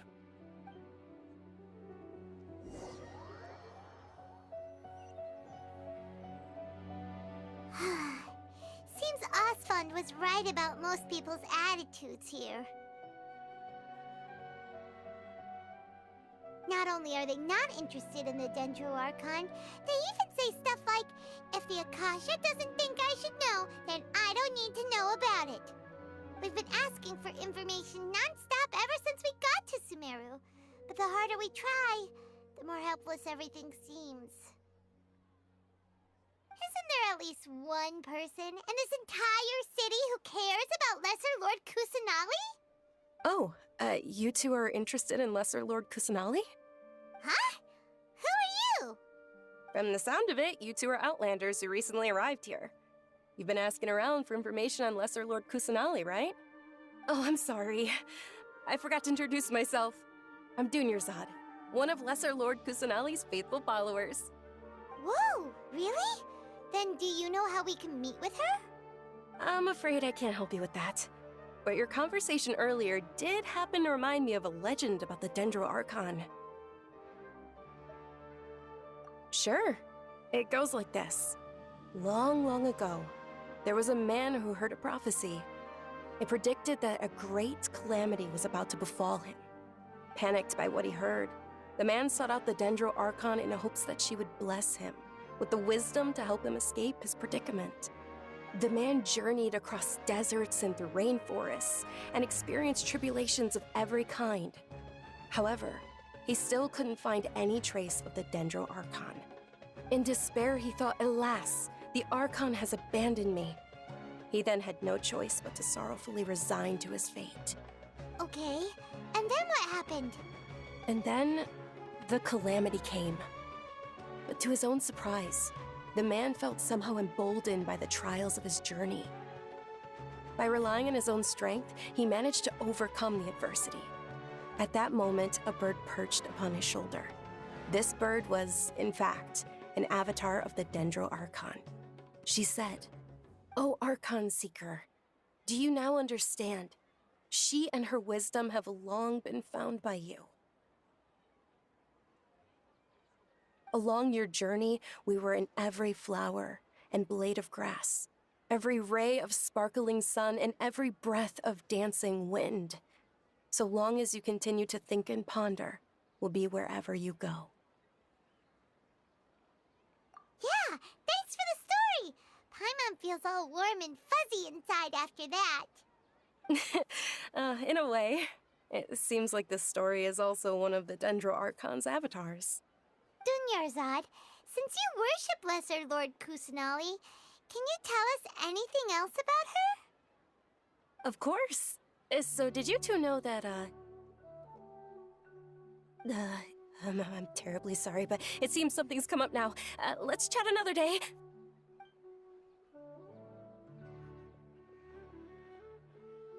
Hey, wait! What the heck just happened? It looks like they're searching for someone. Dunyarzad was acting super nervous just now. You think they're looking for her? This stinks! We finally managed to find a lead about Lesser Lord Kusanali! We can't let them get in the way now. Let's see if we can get rid of them. Then we can catch up with Dunyarzad. Hey, have you two seen a brown-haired girl wearing a purple top and a long blue dress? We're looking for her. Did she have bandages wrapped around her wrists? Yes, that's her. Did you see which direction she went? Yeah, she went that way. Quick, after her!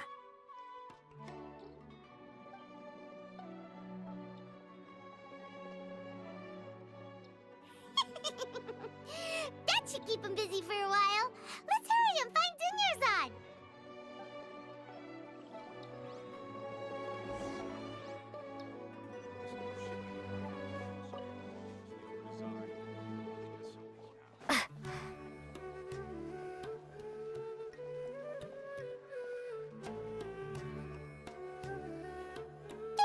Dunyarzad, we thought you might have been long gone by now. Oh, it's you two. Oh, you startled me there. You can relax now. We threw those people looking for you off the trail. Really? Thank you so much. Unfortunately, I believe there's still more of them out there looking for me. Uh-oh, looks like there are some coming this way. Huh? More of them? Then what are we standing here for? Run! No, wait, my body isn't in the best shape. It's difficult for me to run. Okay, sounds good. There's a tavern on the other side of the port we can go to. They probably wouldn't expect me to hide in a place like that. All right, let's move out. Stay behind us. We'll keep an eye out for anyone looking for you.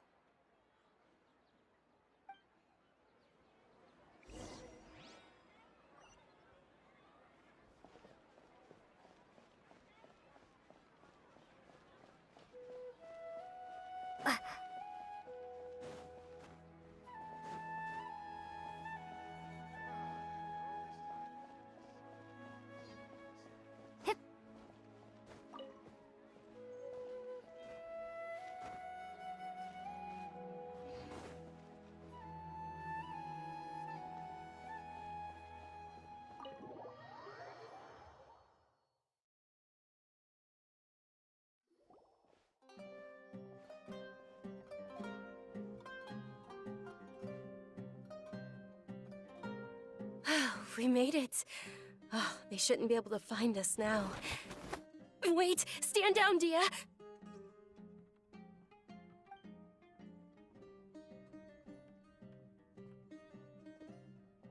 My lady, who are these two? They're travelers that I met on the street just a moment ago. They happened to notice that you were all searching for me, so they helped me hide. I see. In that case, you two should scram. There's nothing here for you. Wait a sec! Who the heck are you? And why are you shooing us away? I'm Miss Dunyarzad's bodyguard, here to see that she returns home safe and sound. My lady, let's get going. You've been gone for so long that your parents are worrying themselves sick. And if I refuse to go with you? It'd be easier for the both of us if you cooperated. But if you insist on not going, then I'll have to carry you like a sack of potatoes.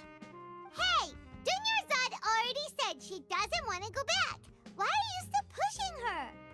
Stay out of this. You don't understand the situation. Sorry, my lady. Even though I'm your bodyguard, your parents are my employers. I have to answer to them. How much? Wait, what? How much more do I have to pay you to become your employer? So you never listen to my parents ever again. Double? A triple? Give me some time and I'll get that much. My lady, this isn't about Mora. I don't know what you think of us Eremites, but let me say this. I like Mora, but I'll never go against my principles. That's why I'm here looking for you.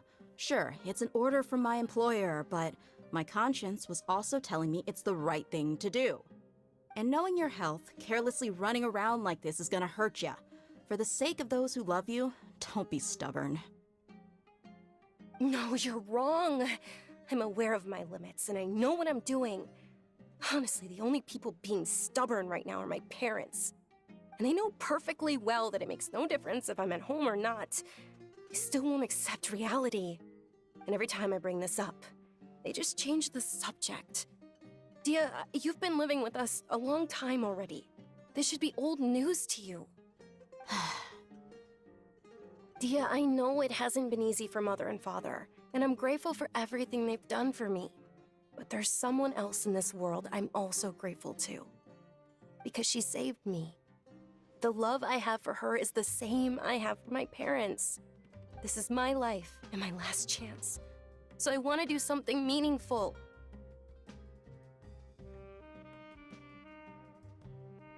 My lady, are you sure what you're doing now is meaningful?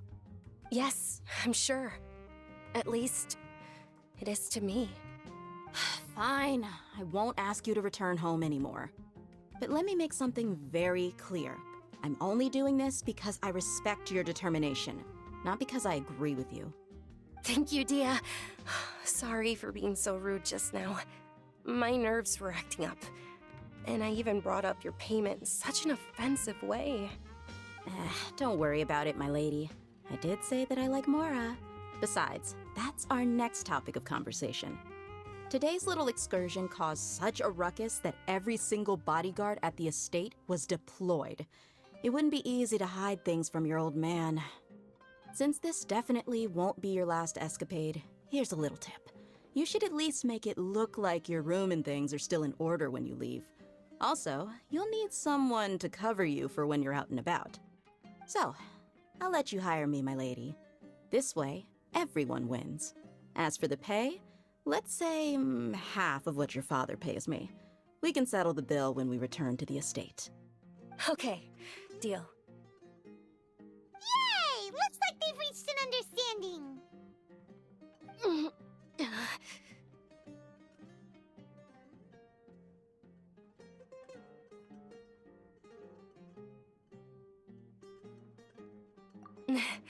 I'm fine, really. I just feel a little tired now that things have calmed down. My lady, stop trying to look tough. We're already in a tavern, so let's rest up and grab some grub. I'm sorry for worrying you two. If you don't mind, I'd like for you to join us. Sure! After you rest up, we want to hear more about Lesser Lord Kusanali.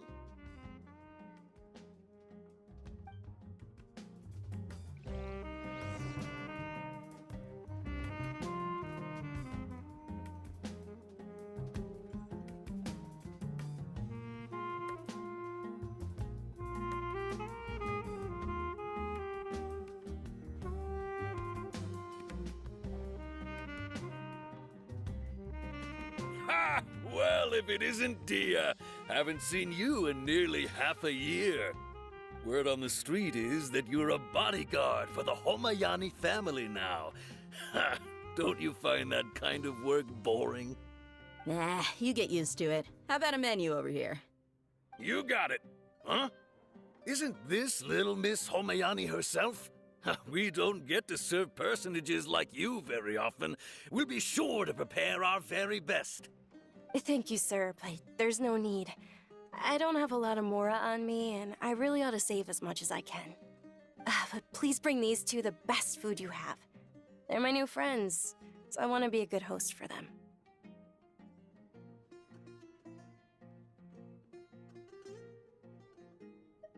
Wait, we're paying for ourselves now?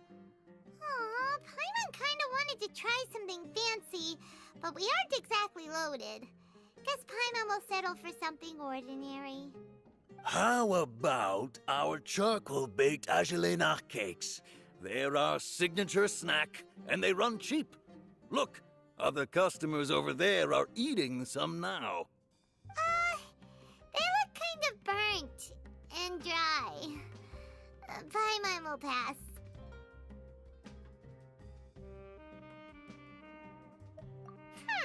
What do you have against my slime dishes? Dunyarzad, we asked a lot of people when we first arrived, and almost nobody was interested in Lesser Lord Kusanali. So, what made you want to follow her? Well, remember when you asked me if I knew how to meet the Dendro Archon? Even though I don't know how, I think I've actually seen her before. Huh? Really? Yes, it was when I was a child. At the time, my illness had kept me bedridden for the better part of a year. I was stuck inside and couldn't make any friends, and my parents did their best to find treatments for me. But even then, the Akasha didn't have any helpful information. My younger self no longer had any hopes or dreams. One flare-up was so bad that I was in a semi-conscious state for several days. Then one night, I woke up alone in my room. I was terrified. My body was paralyzed. Even if I cried, there was no sound. At that moment, an ethereal voice spoke in my mind. Dunyarzad, don't be scared. You don't have to cry. Dunyarzad, don't be scared.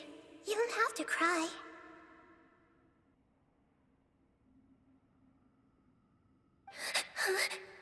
Who are you? How do you know my name? How do I explain this? You might not be able to understand, but actually, I know everything about you. Really? Of course. I know that you're scared of thunder, that you hate taking medicine every morning, and that you love counting the petals on your mom's skirt. Wow, you really do know everything.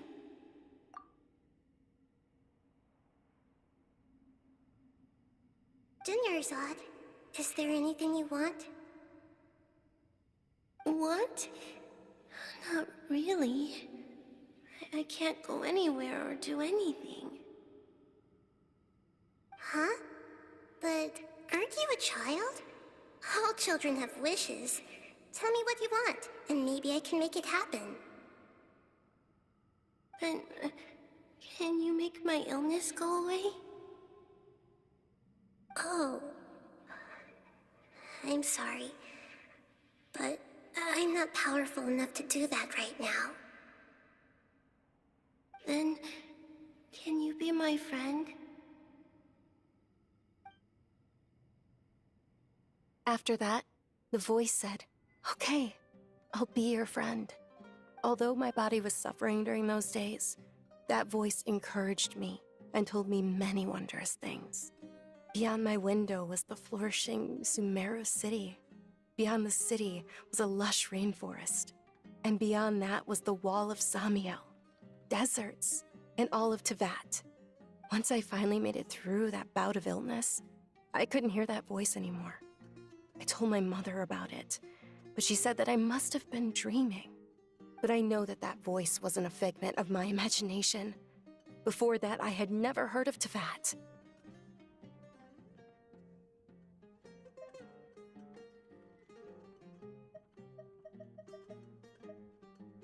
Yes, for sure. If it weren't for that voice, I would have never grown curious about the outside world, nor would I have learned how to read and enjoy so many books. That voice sparked a desire for wisdom. It had to have been the Dendro Archon. I've been hoping for a chance to repay her kindness. In fact, I was running around today to help prepare the Sub-Zerus festival for her. What's the Sub-Zerus festival? It's Lesser Lord Kusanali's birthday, which was the day that she was found by the sages. It's actually an old holiday that originally celebrated Greater Lord Rukkhadevata's birthday. When she passed away, the holiday eventually became a celebration of the Lesser Lord's birthday. I heard everyone was overjoyed when they welcomed her back to Sumeru. In those days, the festival was a huge deal. But because of the Academia's influence, people have gradually lost interest in the festival. The Academia actively participates in Sumeru's many holidays dedicated to Greater Lord Rukkhadevata. But when it comes to the Sub-Zerus festival, forget any funding. They practically act like it doesn't exist. Maybe they see Lesser Lord Kusanali's birth as confirmation of Greater Lord Rukkhadevata's death, so they're reluctant to celebrate it. Aw, but that's awful. It is. It's absolutely terrible. Sure, the Greater Lord founded Sumeru, but hasn't Lesser Lord Kusanali been the one quietly protecting us for the past few hundred years? Just remember that we're still out in public. Don't get too carried away now. I know that people over by the Grand Bazaar still hold the Sub-Zerus festival to this day. But I hadn't met any of them before, so I was never able to contribute. But recently, I made a friend there who also follows Lesser Lord Kusanali. I gave her my savings because I want her to throw a wonderful festival this year. That's the least I could do for Lesser Lord Kusanali. Hold on, my lady. Does this friend happen to be Nilu, the one who sends flowers to the estate? Yes, that's her. I saw her leaving the other day with a nervous look on her face. It seemed like she was hiding something in her arms. Did you give her something? Yes. Initially, I didn't have much Mora prepared, so I had Nilu sell one of my skirts. I've agreed with Nilu to meet up at the Grand Bazaar today, and see how things are coming along. Dia, would you accompany me? Sure. That's quite the trip, though. I'll carry you. No, that would be too much, even for you. You might as well just accept the lift. If I let you walk, who knows how long it'll take us. And if anything happens to you, then I'd really never hear the end of it from your father. But of course! Nilu will be thrilled to hear there are more people interested in Lesser Lord Kusanali.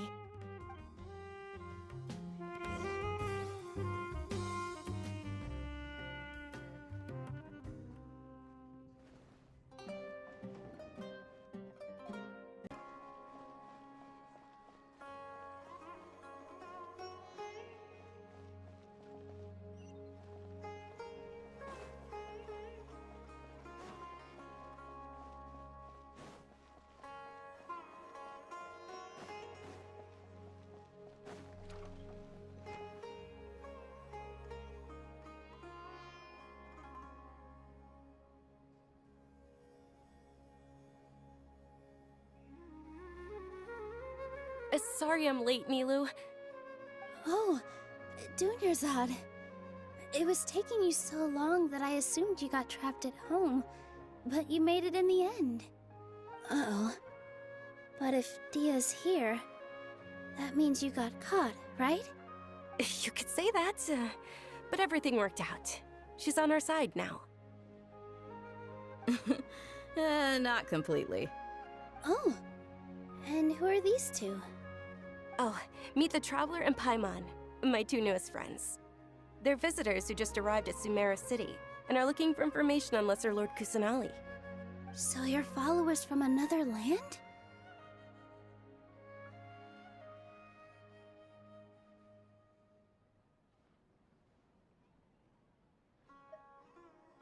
Oh, really? Well, that's okay. You're still invited to the Sub-Zerus festival. By the way, Dunyarzad, we've already started decorating the Grand Bazaar. It looks spectacular, thanks to your generous contribution.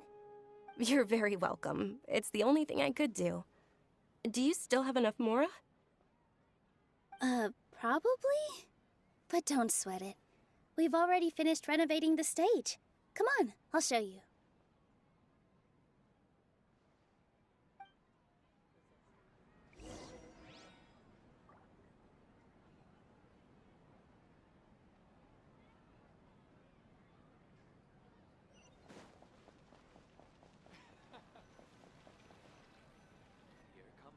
Wow!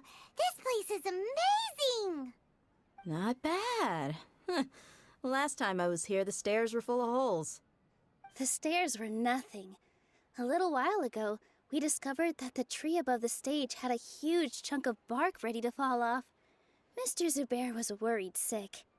We reported it to the academia many times, but they never sent anyone to deal with it. We didn't want anything bad happening, so we were going to cancel all the stage performances.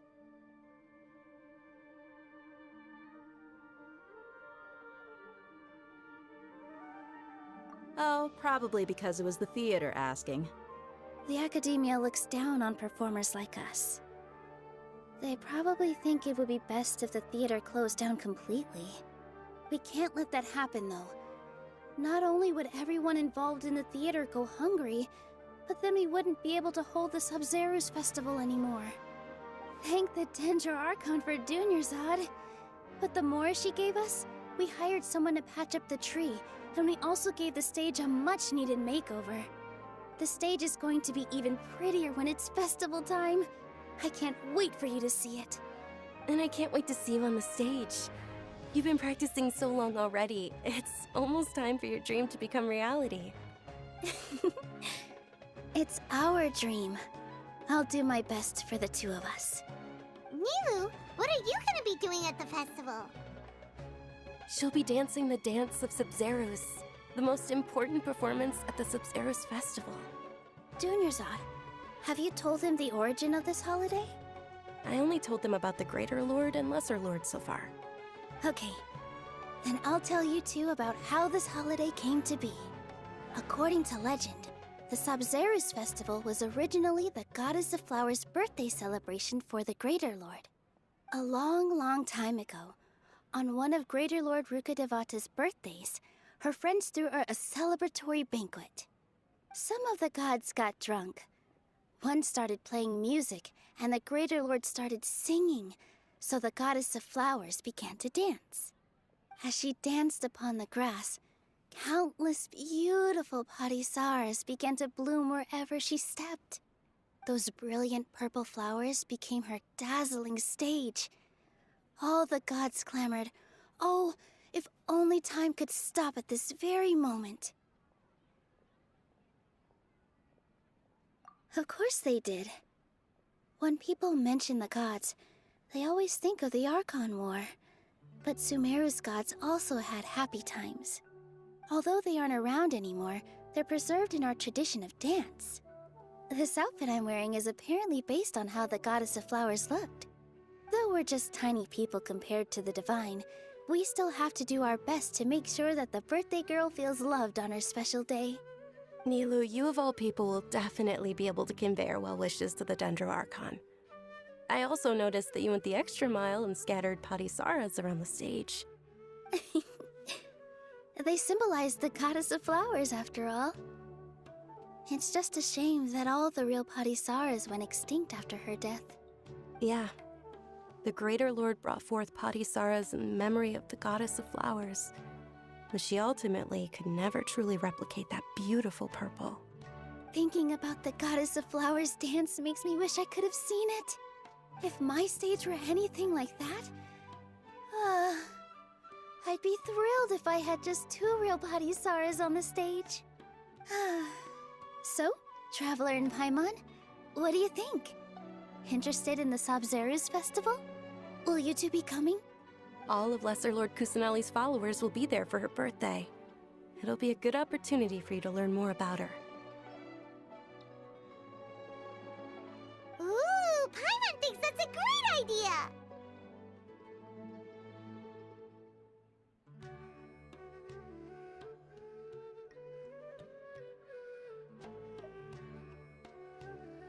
Of course Paimon wants to watch. Those two things aren't mutually exclusive, you know. So how about we all attend the Sub-Zero's festival together? Dunyarzad, let me show you which stage decorations we've picked out so far. Traveler and Paimon, if that doesn't sound interesting to you, then feel free to explore the area.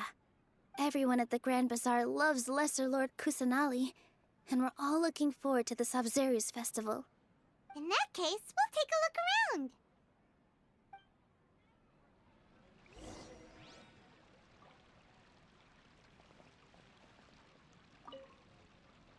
Whoa! What's with your yellow hair? And why do your clothes look so funny? Are you an Outlander? Did you know that the Sub-Zero's festival is about to happen? There'll be loads of fun things to do at the festival. But the best part is when Ferris, the Knight of Flowers, passes out candy to everyone!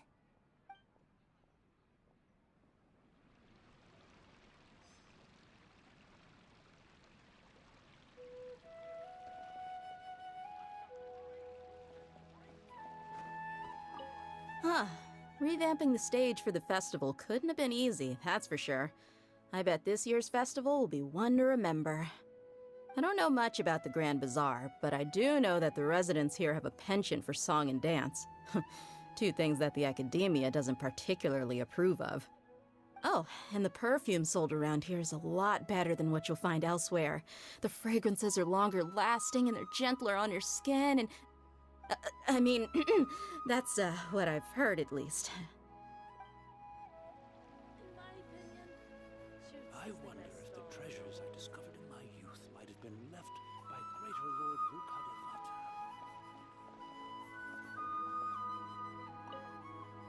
Ah, dancing at the Sub-Zero's festival. You know, I also danced when I was younger. As a child, I even asked my grandmother why we performed the dance for the Lesser Lord when it was originally done to honor the Greater Lord. My grandmother said that Greater Lord Rukadevata is a beloved deity and honored by all, and Lesser Lord Kusanali is too. If the Goddess of Flowers ever knew Lesser Lord Kusanali, then she would certainly have wished to be her friend and hold celebrations for her too. The Sub-Zero's festival has been losing its appeal over the years. That is, until a wealthy benefactor stepped in this year and brought the festival back to life. I heard she forked out a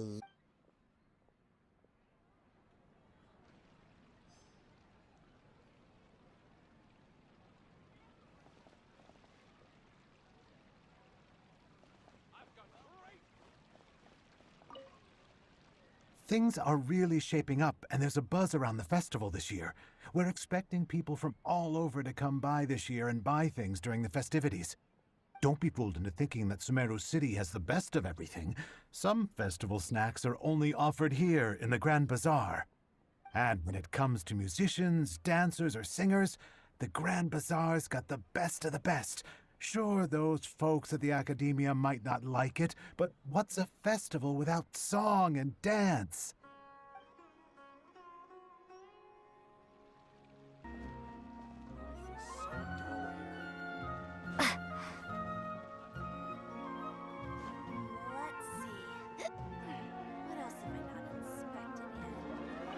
Milu, your outfit looks amazing.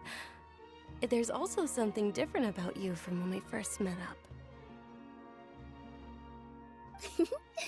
I thought I'd add a little extra pizzazz to my dress for the festival. See? Wow, did you sew all that yourself? Uh-huh. Sewing is a fundamental skill for everyone in the theater company because we make all our own costumes. Did you know that Mr. Zubair not only can make costumes, but props too?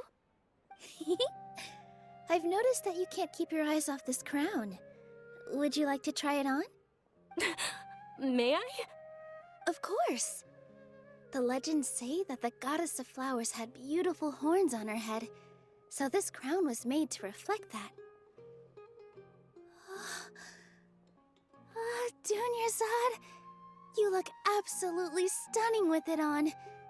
It's like I'm looking at the Goddess of Flowers herself.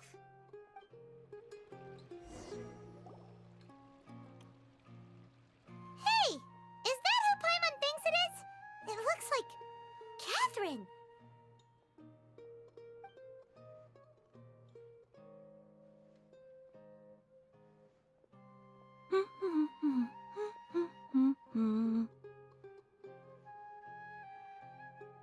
Huh.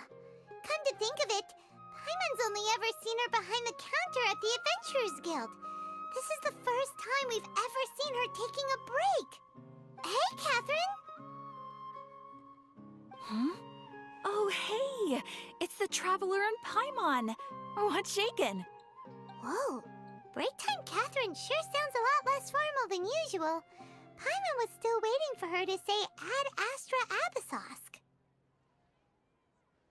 Sure. Standing behind the counter at the Adventurers Guild doesn't require any complicated functions. But saying and doing the same old things over and over again can get pretty monotonous. Like watching the same Fontaine movie day after day. But take you two, for example. You travel across Tevat to enrich your lives and gain new experiences. Well, we enjoy traveling across Tevat and all that, but we're mainly looking for clues about her brother. Yes, you should keep searching. Sometimes the answers we're looking for aren't necessarily at our intended destination. Instead, they're found along the way. Huh. Haven't we heard someone say something pretty similar recently? Anyway. No, not particularly. I guess you could say that I'm loving the recent atmosphere here. If festivals bring happiness to everyone, then that's where their true value lies. Oh, it looks like it's about time for me to be heading back now. Alright, we'll see you next time at the Adventurers Guild. Oh, by the way, thanks for connecting us with the Eremites. We've already made some great friends in Sumeru City thanks to you. I'm sure you two will get along well with the people here. You've already been blessed by the element of Dendro after all. See you around.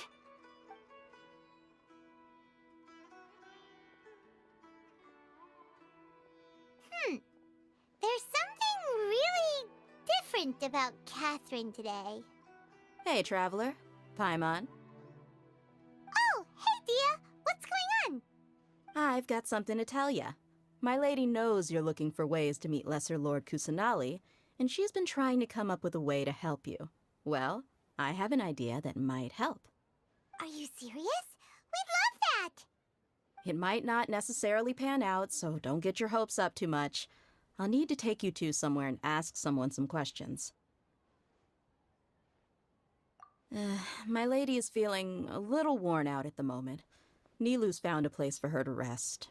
After I take my lady home, let's meet in front of the Citadel of Regzar. Sounds like a plan! Let's head over to the Citadel of Regzar and wait for Dia! In my opinion, item I sell Shoots here is the comes best with its doll own in the whole fascinating story.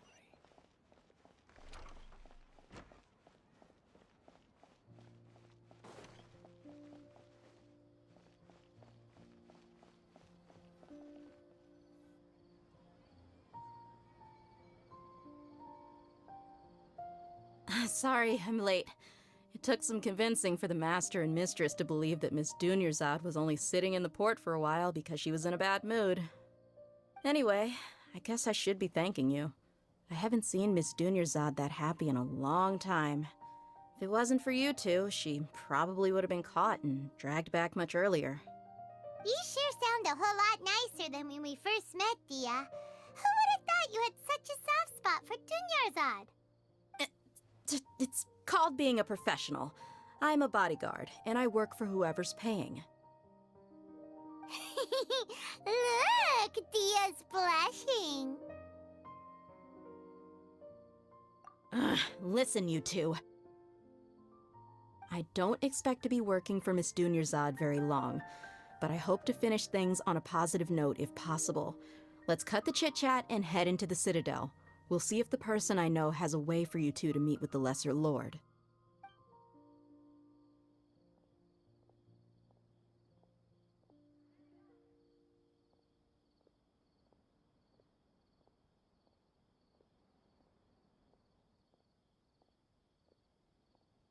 Hey, Chief. Ha, Dia! What are you doing here? And well, didn't expect to see you three together. I take it you all know each other already? Mm-hmm. We met this morning after the Adventurers Guild pointed us to Osfon for more info. No kidding. Huh. So, where's Ruksha? I thought I'd help these two out by asking about the theft. Anything you can tell him? Rukshaw's gone over to the Academia. The Grand Sage recently ordered Sumeru City to begin bolstering its defenses, so people from all over have been called back to the city. Since you've already mentioned the theft, I suppose I might as well tell him what we know. Appreciate it, Chief. Theft? Sorry, what the heck are you guys talking about? Just recently, the Academia lost something, and there's a chance the item is connected with the Dendro Archon. This case might just somehow help you in meeting her. I suppose that's one way to look at it. But if you ask me, the case is more about the Academia than anything else. Let me fill you in. The Academia recently sent a convoy to pick up an important package from Aru village. Word got out, and the convoy was robbed on its way back. The Grand Sage took the whole matter very seriously. Not only did he dispatch the Matra, but also enlisted our help in the search for leads. All we know so far is that whatever was stolen is currently in Port Ormos. You two have heard of Port Ormos, haven't you?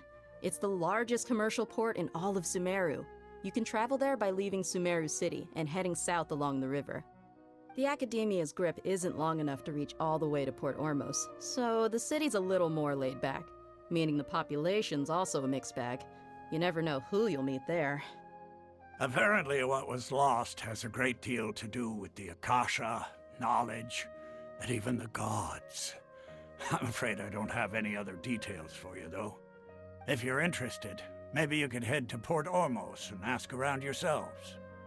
If you want my advice, try introducing yourselves as students of the Academia once you're there.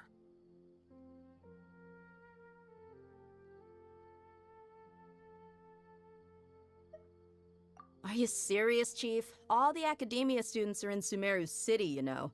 Why should they pretend to be students in Port Ormos? If you're also interested, just go there and see what happens. Count me out. I've got plenty of work to do here for the Homayani family. And take it from me, if you two really do decide to visit Port Ormos, you'd best watch your backs. Let's just say that the Eremites there aren't nearly as friendly as those here in Sumeru City. There are even some extremists who go around shouting slogans like, "Retake Sumeru for King Deshret." Word is that more and more are joining their movement. They're becoming a real headache for Chief and the others. You bet they are. King Deshret's been dead for thousands of years. Now they start spreading rumors of his return. Ridiculous. Not everyone's like you, Chief. Even the desert natives who abandoned their homes in the wilderness still wish to have a god of their own. Well, Traveler, that's about all the information we have for you. Thanks, Dia, and you too, Osfond. Since we've gathered all we could for the moment in Sumeru City, let's head to Port Ormos and see what we can find next. Miss Dunyarzad is looking forward to seeing you both at the Sub-Zeru's festival, so be sure to get yourselves back here in time for that. Good. Then we'll see you both at the Sub-Zeru's festival. Hand this work over to the Elamites. I'll have to rephrase the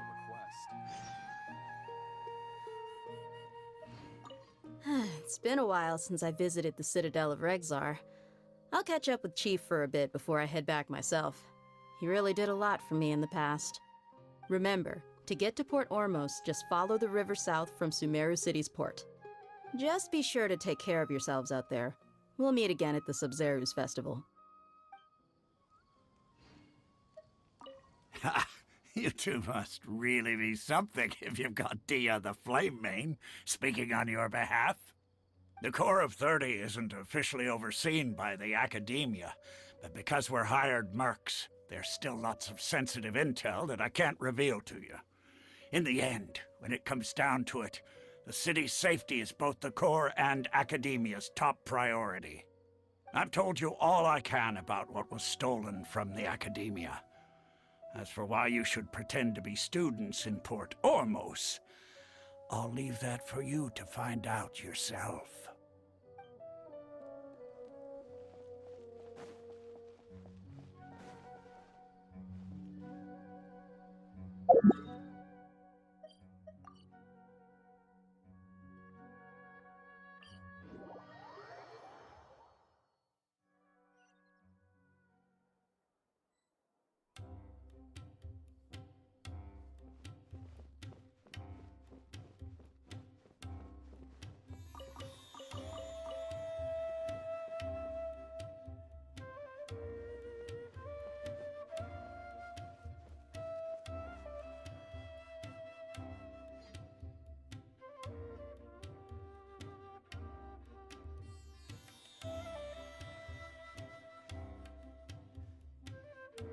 Come and have a good look yourself.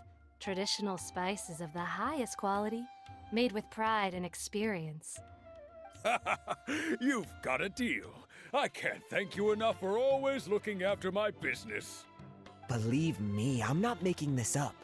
Several Eremite mercenary groups are nearly in open conflict, but does the Corps of 30 care? And that's not all. Did you know that... Wow! Talk about hurly-burly! This place is busy! Guess that's only to be expected for the largest port in Sumeru. Maybe it's because of what Dia told us earlier, but Paimon can't seem to shake the feeling that there's also danger lurking in these crowds. Ooh. Let's get our bearings so we can start looking for leads. We know that whatever the Academia lost is related to the gods. But other than that, we don't have much else to go on. Osfun told us to try posing as Academia students while asking around. Paimon checked the Akasha on the way here, and the Academia doesn't seem to have any research facilities in Port Ormos. Paimon doesn't get it. Won't we look even more suspicious going around saying we're Academia students and asking about the stolen item? Well, given all the people that come through here every day, if there's any information to be found, Paimon bets we could find it in the market. Let's ask around and see what we come up with.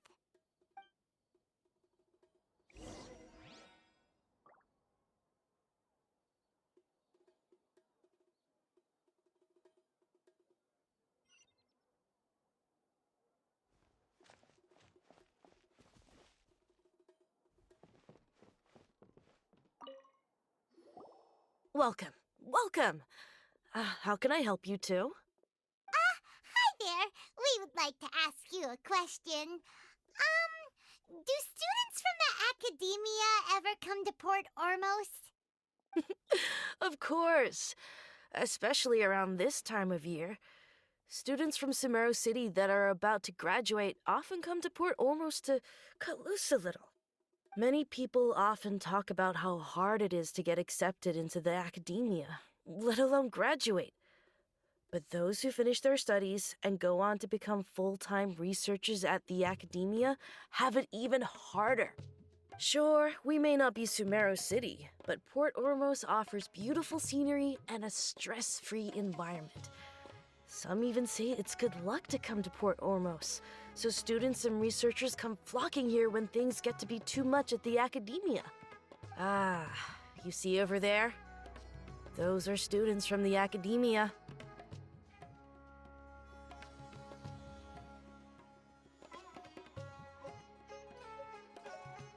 They've been looking worried and miserable ever since they got here a few days ago. If you ask me, the life of a merchant is better. So long as the Akasha teaches us what we need, then life is good. Those students seem to be discussing something. Let's see if we can listen in.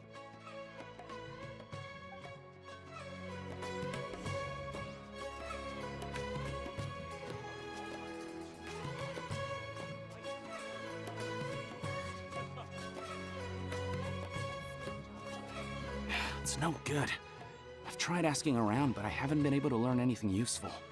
Not to mention that a bunch of scary-looking Eremite mercenaries have been posted along the streets now. There's been a lot of fighting between the different Eremite factions in Port Ormos. If we choose to move on our own, then it would be wise to steer clear of them. Especially the group that's constantly shouting some stuff about King Deshret and some resurrection. I've even heard that the Citadel of Regzar is starting to get fed up with them. What was that group called again? Ein something or other? They're called Ein El Akhmar. Today, I heard that the thing we're after might be in their possession at the moment. Wait, come again? Don't you see? Many of the Eremites in Port Ormos deal with trading this kind of thing. They're usually pretty wary of outsiders, but not so with students of the academia. It's because the kind of goods that students are looking for aren't the kind of goods that Eremites are after. As long as they know you're a student, then deals can be made. I've heard that Ein al-Hakmar likes to set up shop at the Jafar Tavern. Supposedly, if you're willing to part with 500,000 mora, they'll give you info on anything. Wait, did you say 500,000? If information alone costs that much, then how could we ever afford to buy what we're looking for? I guess we might as well give up on trying to graduate this way.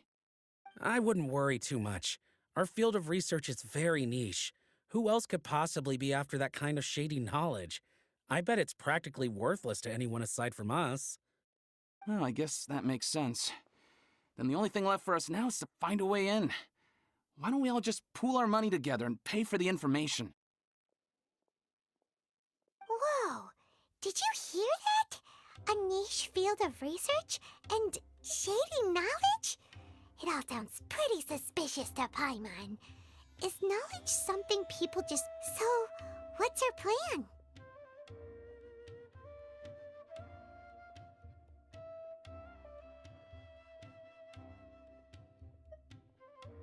Wait! Didn't you hear what they just said? Buying information is going to cost us 500,000 mora! Have you lost your mind?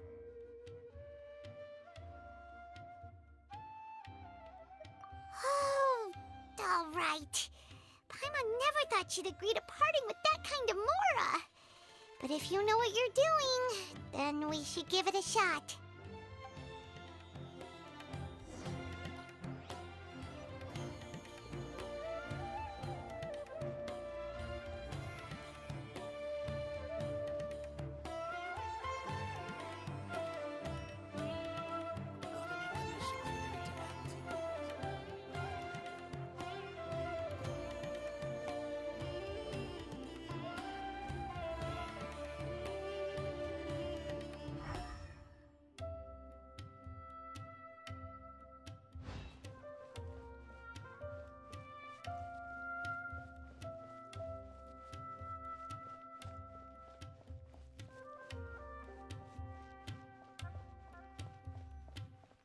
This is the place we heard those students talking about. Let's find a seat somewhere and see if we can spot the group they mentioned.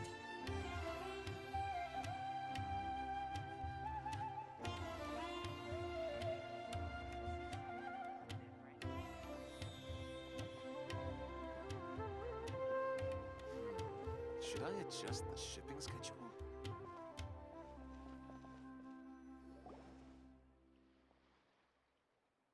Oh, you've arrived. Please, take a seat.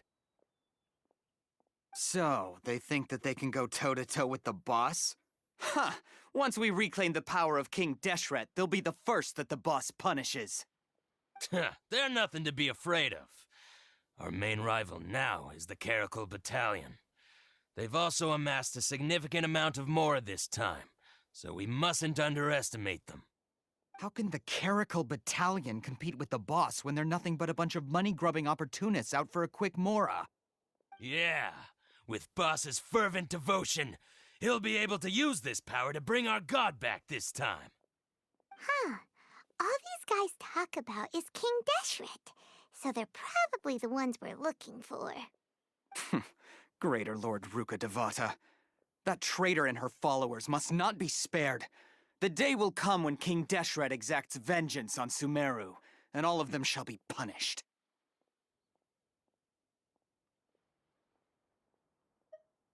Yeah, Paimon was wondering what they meant too. We should ask about that if we get the chance later.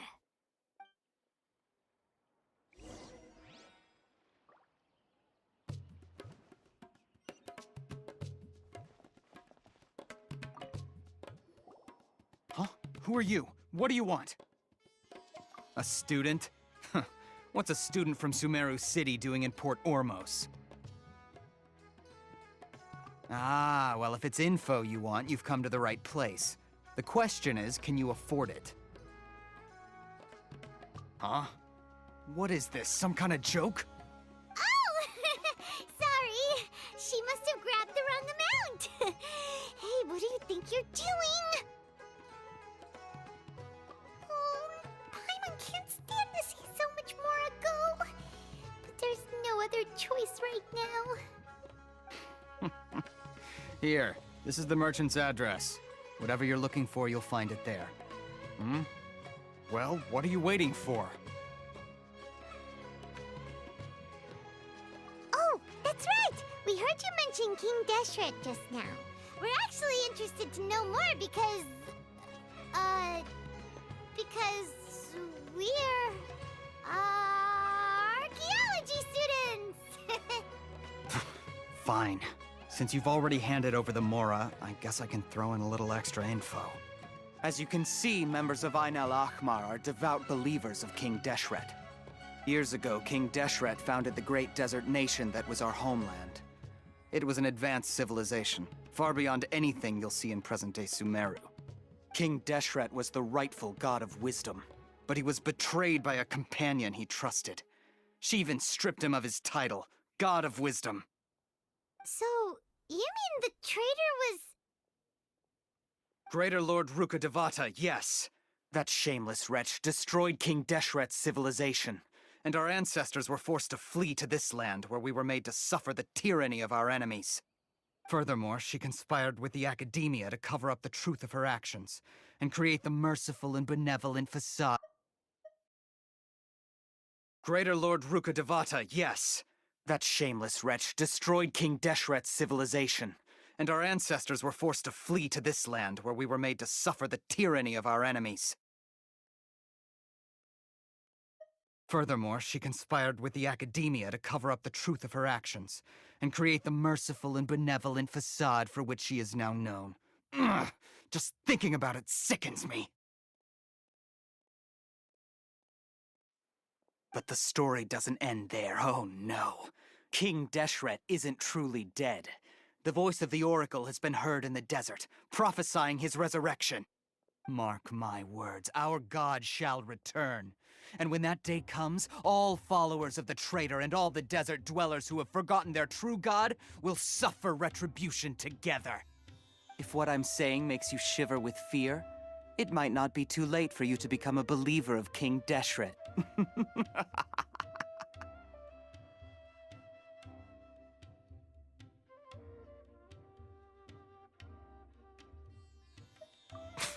I don't have anything to say to you Academia people about that. I think this conversation has reached its end. Not just yet. This man is a fraud. Huh? You again? Deranged Academia lunatic. Yes, it's me again. I already warned you that if you weren't willing to sit and discuss things with me, I'd take measures to make things uncomfortable for you. Listen to me. That address he gave you is fake. Or at least, you won't find a merchant waiting for you there. This group has been boasting all around that they can provide information on a certain item as a means of luring people into their territory. Once you show up, they keep up the act until they have hard evidence that you want to purchase said item. Then they use that to squeeze you for all the Mora you're worth. Hey! Shut it, Alhaitham! What are you playing at, trying to ruin our business like this, hmm?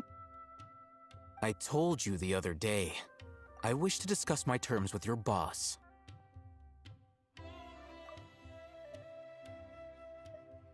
Once you show up, they keep up the act until they have hard evidence that you want to purchase said item. Then they use that to squeeze you for all the Mora you're worth.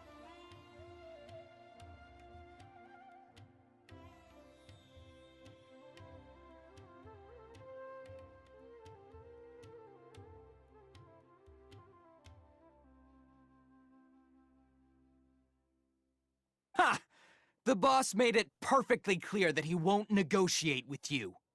Yes, and in no uncertain terms. But that was then. It does not preclude him from changing his mind in the future.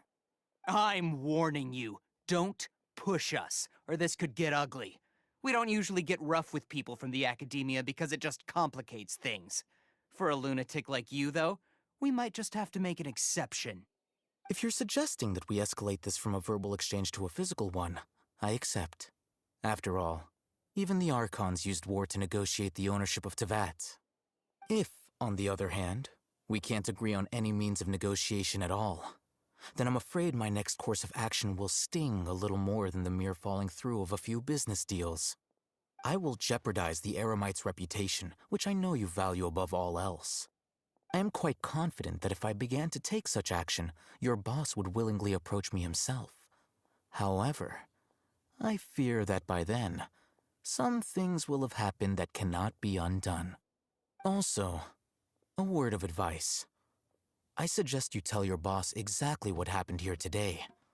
Otherwise, he might blame you for not telling him in the future. What did you say? Consider this. Have I ever failed to follow through on my word in the past? This guy is really out of his mind. Okay then. If you really have a death wish, let's meet a week from today. The pier in front of the Pharos Lighthouse, 4 o'clock in the afternoon, sharp. Don't expect us to hold back. Not so fast. First, you return the 500,000 mora to them.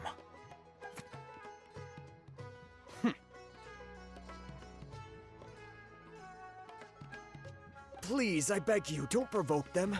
We can't afford any trouble with this crowd. They haven't even paid for their food yet. Ah, Mr. Iman. There appears to be fewer staff in the restaurant recently. This wouldn't happen to be because they're all busy spreading the word to the students, would it? Well... Someone who chooses to do business with a group like that really can't afford to get so flustered the instant someone confronts them about it. Consider the meal compensation for our silence. I'd say you're getting an excellent deal. Whoa, did you see that? He not only got us our Mora back, but sent the Emirites running too! Plus, he seems to know a lot about what's going on around here. Let's catch up with him and ask some questions! He went that way! After him! Please, just leave. Forget the cost of the meal. Just, pretend nothing happened today.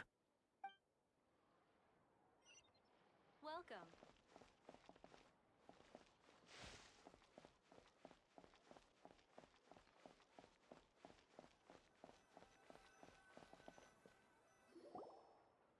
Wait up! It's Al-Haytham, right? What do you want? No need for thanks. My goal was to get to them, and you two gave me just the opportunity I needed. We're even. Oh, I advise you to keep your distance from them. Since they weren't able to make off with your Mora in the end, they might harass you again in the future. All right. Goodbye. Hold your horses! We still have something to ask you about! Since you tore through their scam right in front of them, you must know the real story about certain something, no? Who exactly are you two? And why are you inquiring about that? A student. Right. Look, you should know that those thugs conducting business with you had nothing to do with your lie.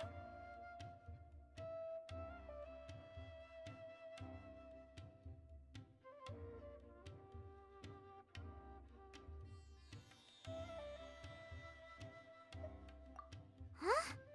Oh, yeah! She's really strong! Weren't you saying something about a physical exchange? We can help with that. She doesn't even have a vision. Forget it. Maybe not, but she can still use elemental energy.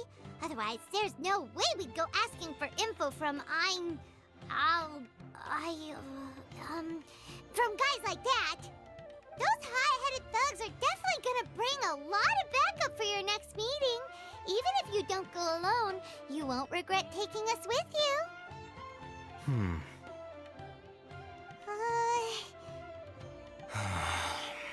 All right, I accept. Got a pen and paper? If you're searching for someone who sells that kind of merchandise, I'll give you one of their addresses, and you can try your luck. We'll reconvene at the appointed time by the pier. It doesn't matter if you show up or not. So, since you were happy to give us this merchant's information, does that mean you can tell us exactly what we're after? You were willing to part with 500,000 mora for something and you didn't even know what it was? Okay. Well, if you truly are as skilled as you claim, then you can beat the answer out of them when they become hostile. Look, if you've been making inquiries, then you have to know something by now. Tell me what you know so far, so I don't waste time repeating information. We know it's connected to the academia somehow, and that not only do the Eremites deal in it, but some students want to get a hold of it too. What else? You know almost everything there is to know, but you're unable to compile this information because you've never seen the object before. This is what you've been looking for. Huh? Paimon can't tell what it is. It looks like some kind of ornament. This is a knowledge capsule. To put it simply, it's a vessel that can store a fixed quantity of canned knowledge. It's like a miniature Akasha. Anyone who links it to their personal Akasha terminal instantly becomes privy to its contents. Correct. Anyone. Unlike the Akasha, which heavily regulates who can access what information, knowledge capsules confer their contents without any requisites. That's amazing! It's essentially a convenient and harmless vestibule for knowledge.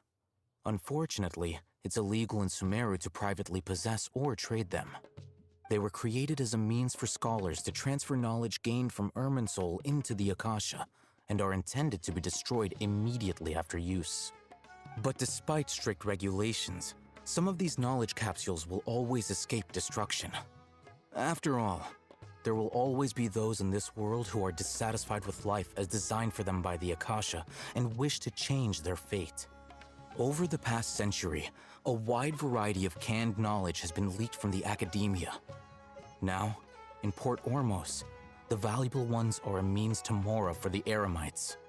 Meanwhile, those which the Eremites deem to be useless to them occasionally prove useful to the common citizens and hapless academia students. Well, I think that about sums it up.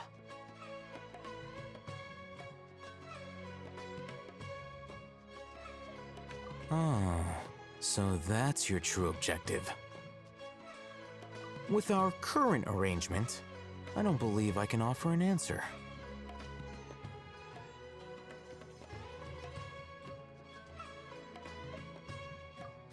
You're still resolved. Fine. Let's talk somewhere with fewer people.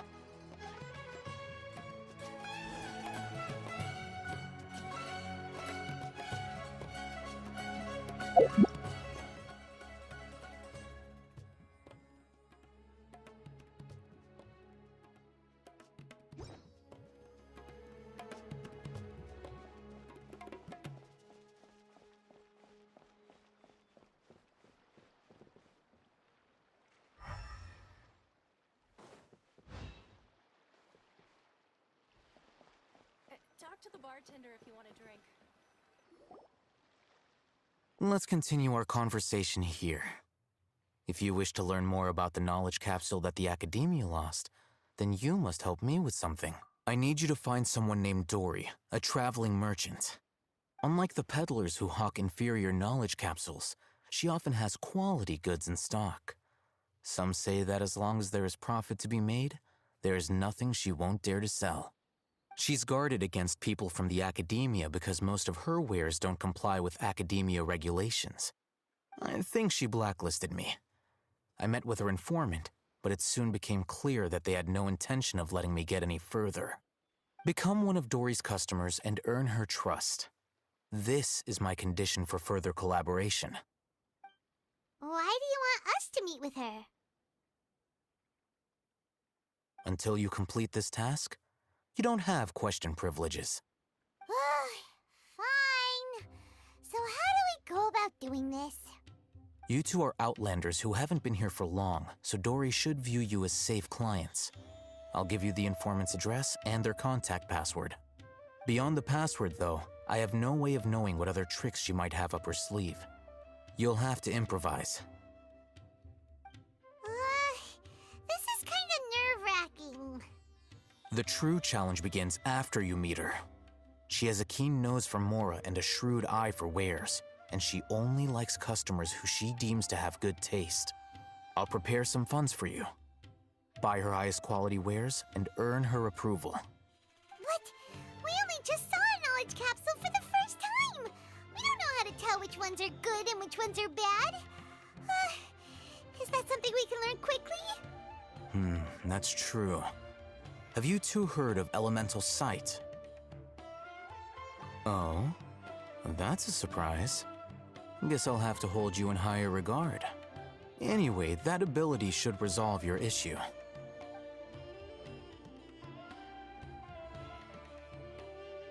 Here are 2 knowledge capsules. Tell me, can you detect any difference in their quality?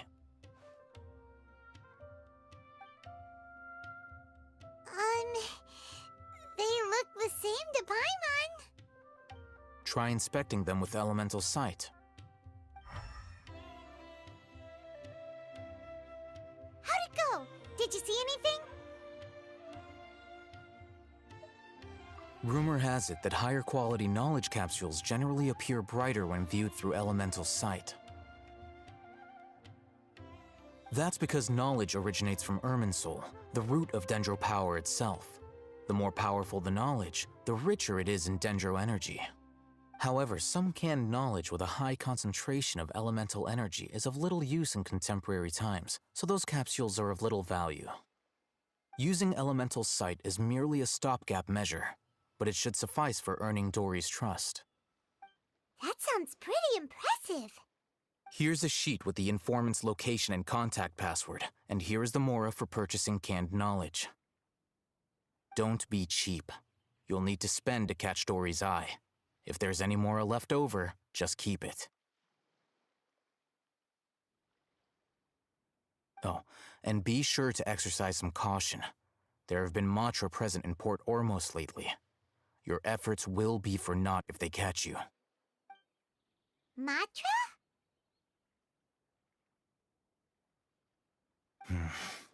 They belong to the Academia's regulatory body.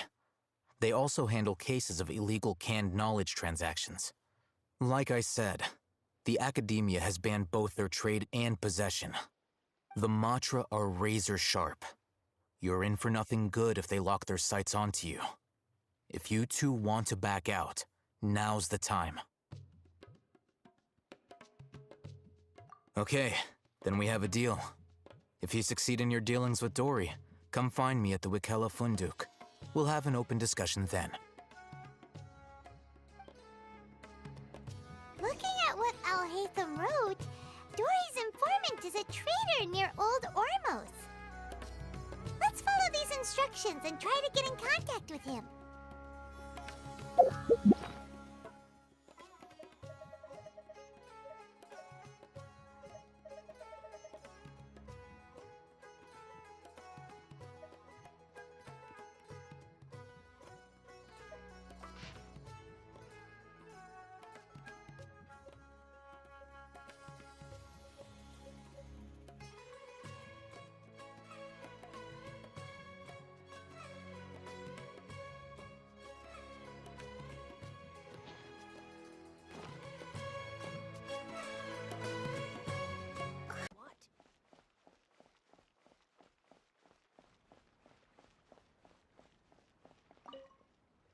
Hello.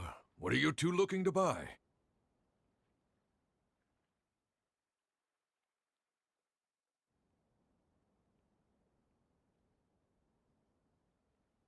Wait, are you sure you're remembering that right?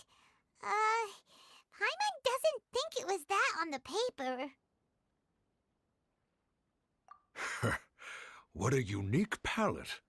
We have unripe hara fruits, but we usually keep them in the back. I'll have someone escort you. Following the paper got us past the first round. Ronak, these two want to buy unripe hara fruits. Show them to the warehouse. Got it. You two, please follow me. You two have a fascinating fashion sense. We haven't seen a customer wearing a Sumeru rose for quite some time. Hold on. Let me think. Every ship deserves Sumeru the rose best means maintenance. common merch. No, look again. We're obviously wearing morning flowers. Ah, my mistake. I do apologize. Whew. That pop quiz sure was scary. Ah, the warehouse is up ahead. Please follow me.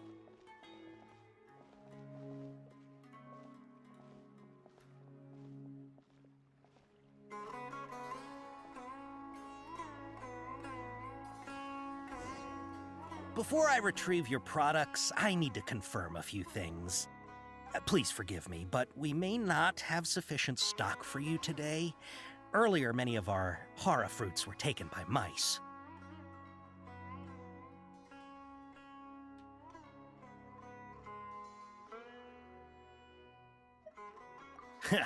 Thanks. If better goods come in, you'll be the first to know.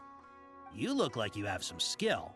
Why don't I pick out some fruits that'll make you dizzy?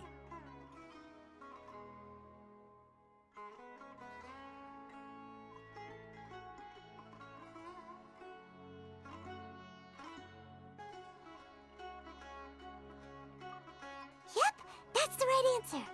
But eating hara fruit that makes your head and ears ring sounds like a bad life decision. Would you like your hara fruits to be packaged in the Sumeru City or Port Ormos style?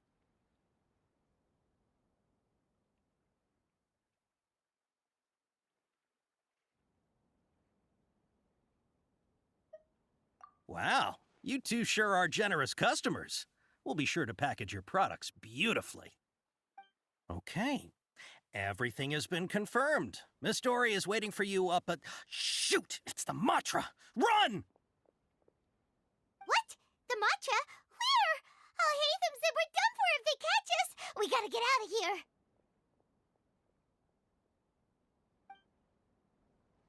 We don't know this area, so let's follow that informant.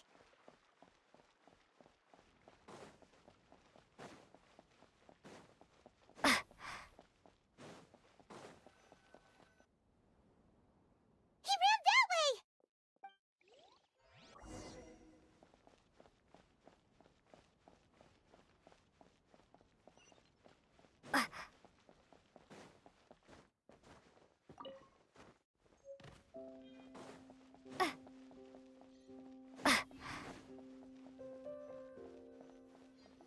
Look, he's over there!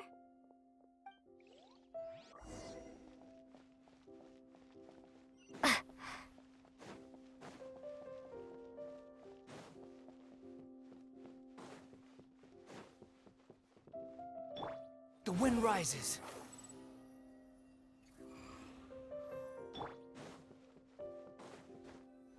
Hey! If you're hiding from the Rishbaland tiger, come this way! Another password! Huh? Oh, that voice came from behind the building on the right! Here, over here. You can stop running now.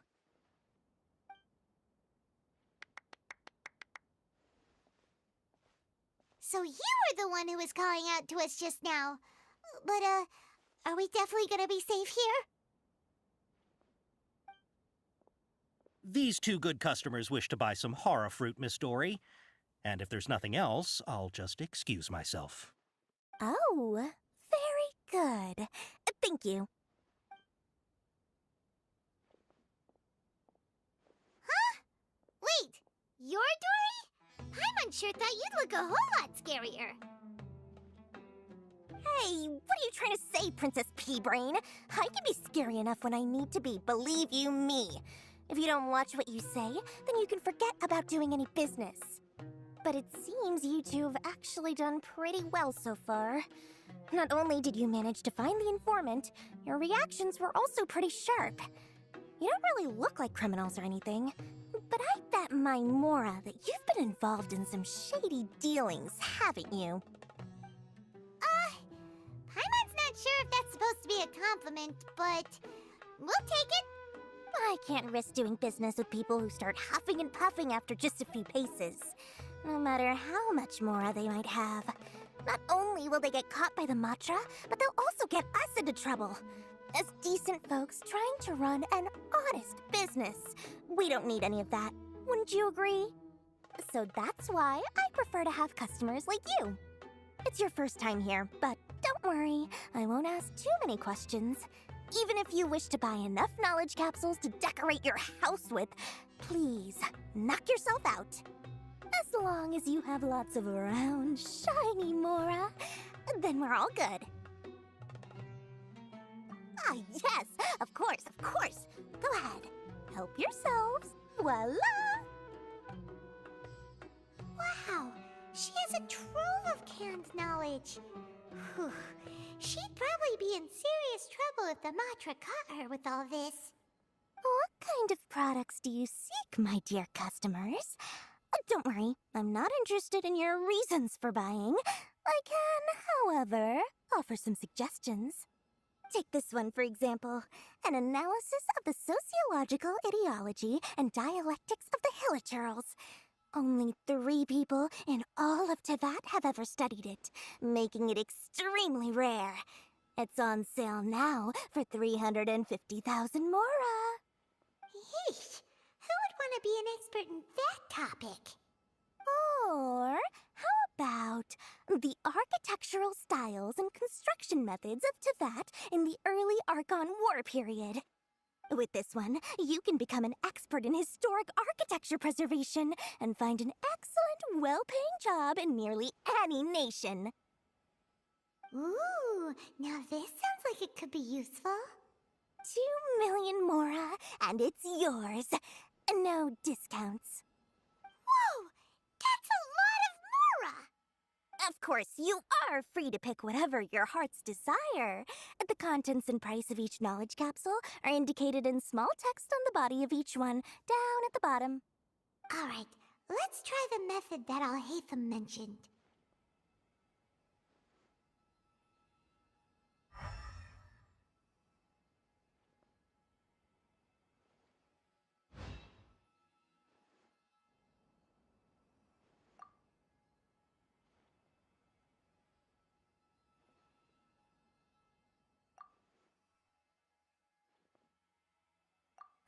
Ah, you've really got a good head on your shoulders, and quite the eye for quality. We'll take these, please and thank you. My oh my, you are blessed with a taste for both the exquisite and the extravagant. Customers like you are a rare breed, 1 in 100. No, 1 in 1,000 even. Listen, I have a special offer for you two. If you spend just 100,000 Mora more, you can pick any knowledge capsule of your choice up to a value of 1 million Mora. Say what now? Hey, did you hear that? Spend another 100K and we get a capsule worth a whole million! But all the canned knowledge we just bought is easily worth 500,000 Mora. If we spend just a little more, we can get something worth 1 million Mora. Isn't that a fantastic deal? Think about it. We've gone to all this trouble to get this canned knowledge. And so far, everything we bought belongs to Alhaitham. Aren't you even the least bit curious about how this whole canned knowledge thing works? We're talking instant knowledge here. Don't you want to try it yourself?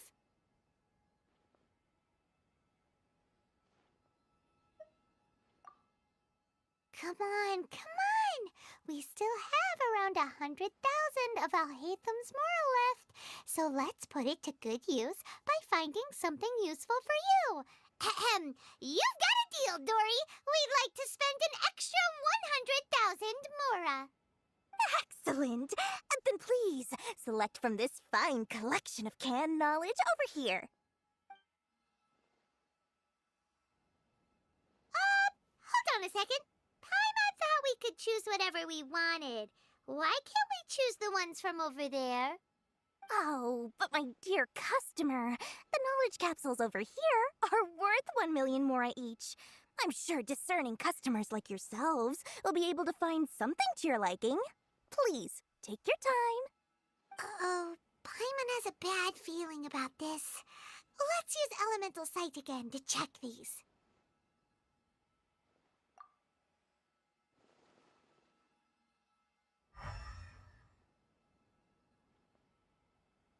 So, what did you see? So, they're all worth about the same amount? Well, anyway, the Mora's already been spent, so let's at least try to find something useful. Let Paimon take a look here. An introduction to traditional Sumeru brewing techniques, the art of growing spices, an overview of ancient runes. Oh, how about this one? Sword Fighting Techniques 8. Not sure we'd ever find volumes 1 through 7, but at least this knowledge should be useful, right? Let's go with this one. Dory, we'll take this one. All right, very good. I'm expecting some new goods in the next couple days, so be sure to check back again soon. Whether it's canned knowledge or anything else you need, bring your Mora to Dory and doors will open. Our dealings with Dory went smoothly enough.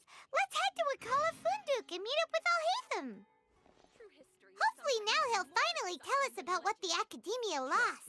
I'll find you your perfect color. Does this make sense? Mora, Mora, shiny Mora.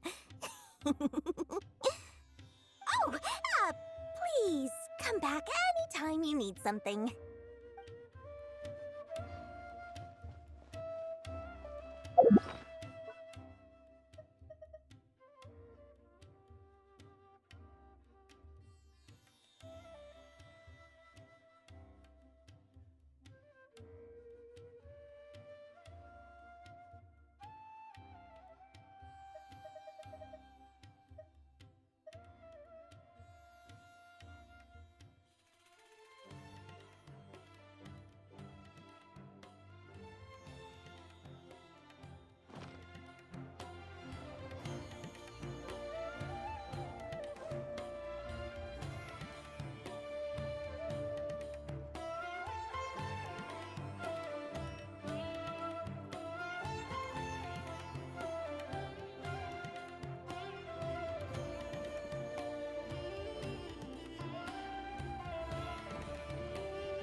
Behold!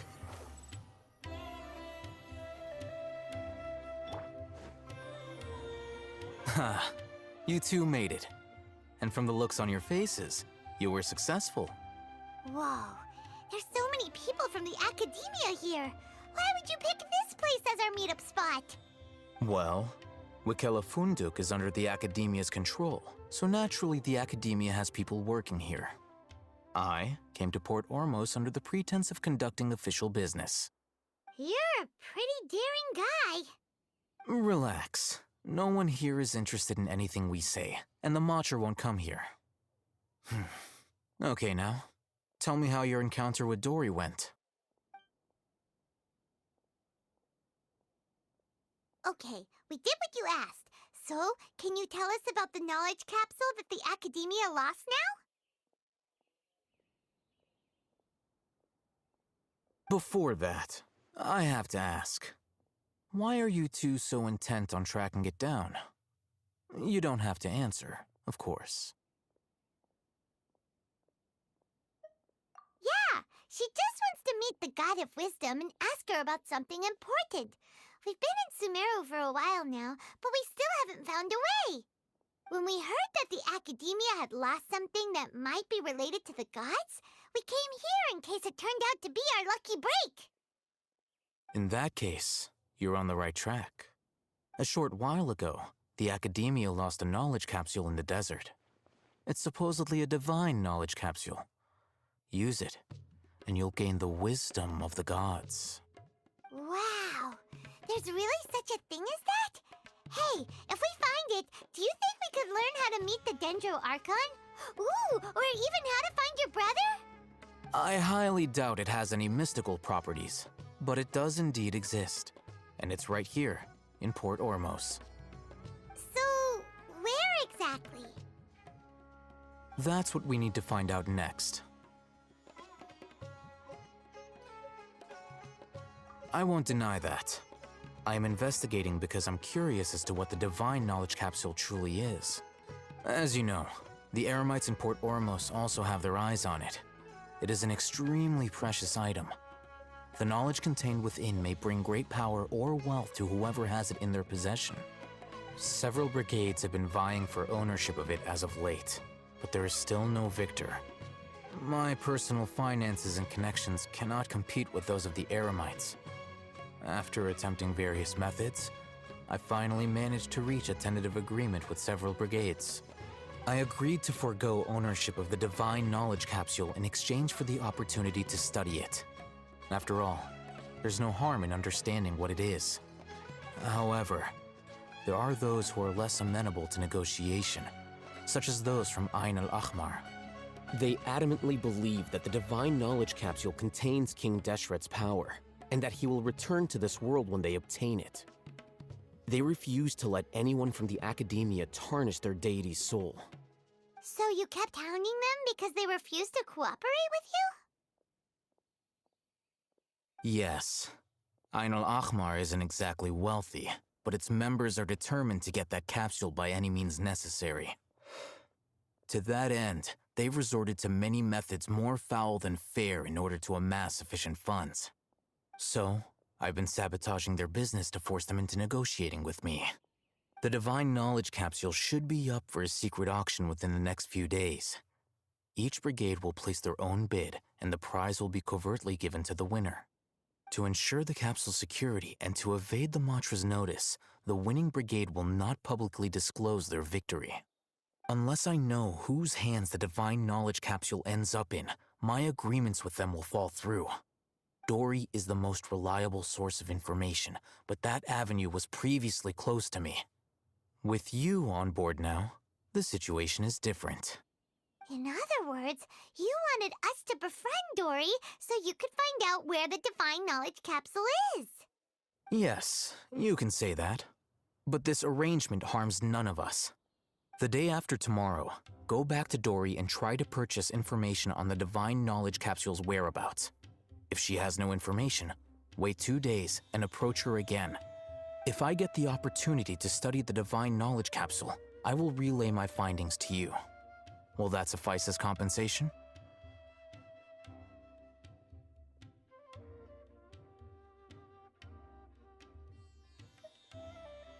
Okay, then we'll meet up in 2 days.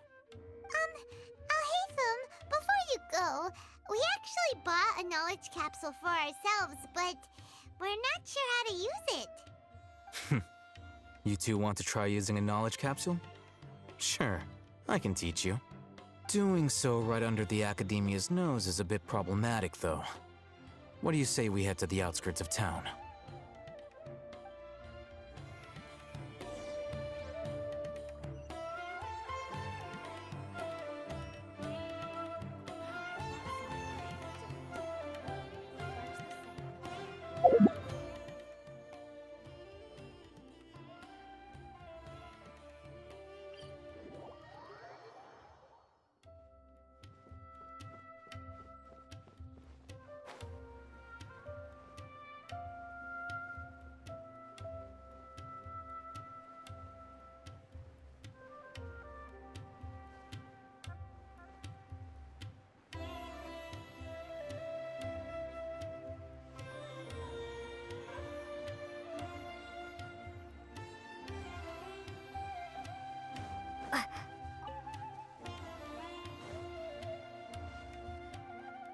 All right.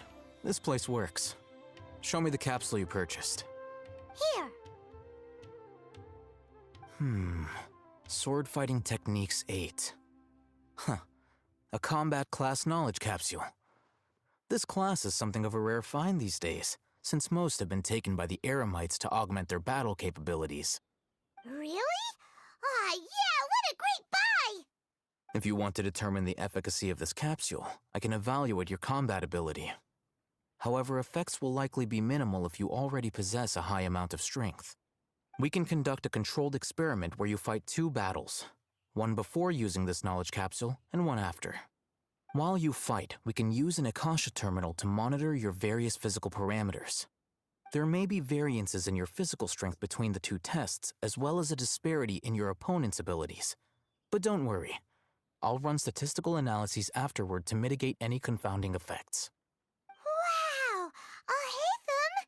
You must have been one of those guys at the Academia who got top grades on everything. Paimon's curious about something, though. You definitely weren't one of those students who needed canned knowledge to graduate from the Academia, right? So, why are you risking getting caught by the Matra for this? When you are unable to understand a researcher's actions, most cases can be attributed to curiosity. This is but one theory. Sounds like you're trying to avoid the question. All right, let's begin the test. Just fight as you normally do.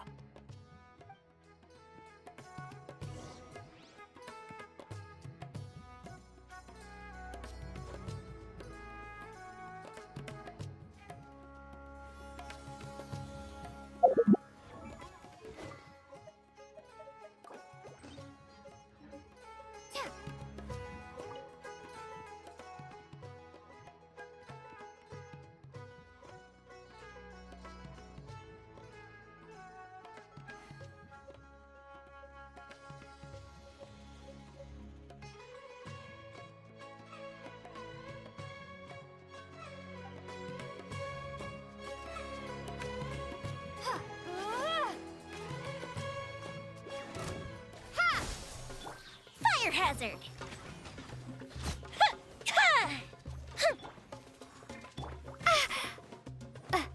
Scatter!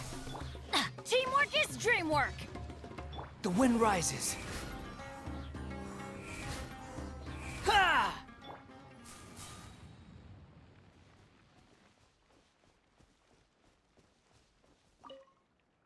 All right. I'll link your Akasha terminal to record data. The next step is to use this knowledge capsule. Hold it in your hand. I'll help you establish a connection with it so you can activate its power.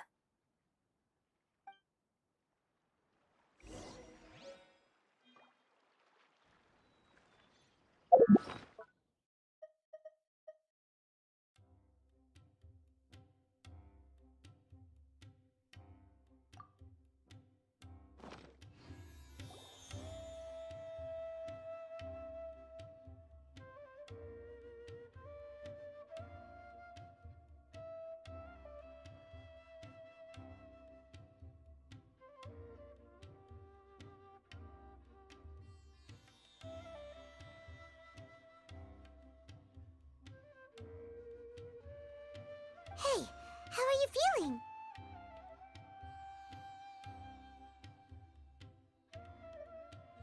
You mean that it worked? All right. Time for round 2. Fight with the same composure as before.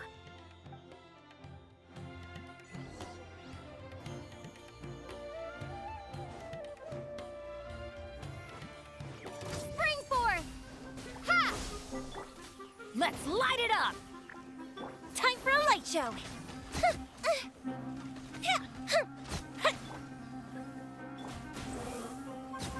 Ah! Ha!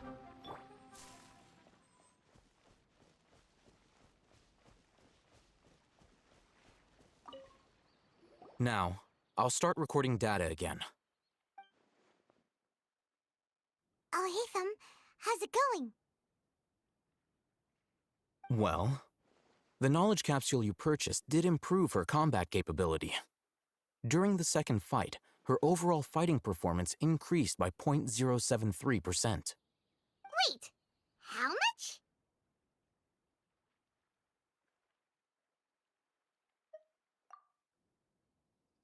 Ah! Dory's such a jerk! She totally scammed us! 1,000,000 mora? This thing isn't worth a tenth of that amount!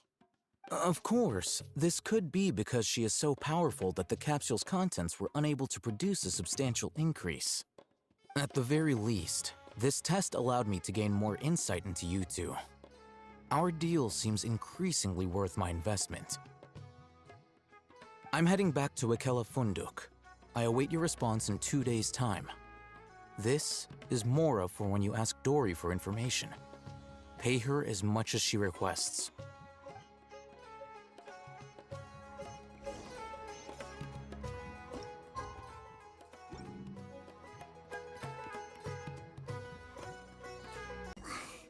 Let's see Dory today and ask her about where the Divine Knowledge Capsule is.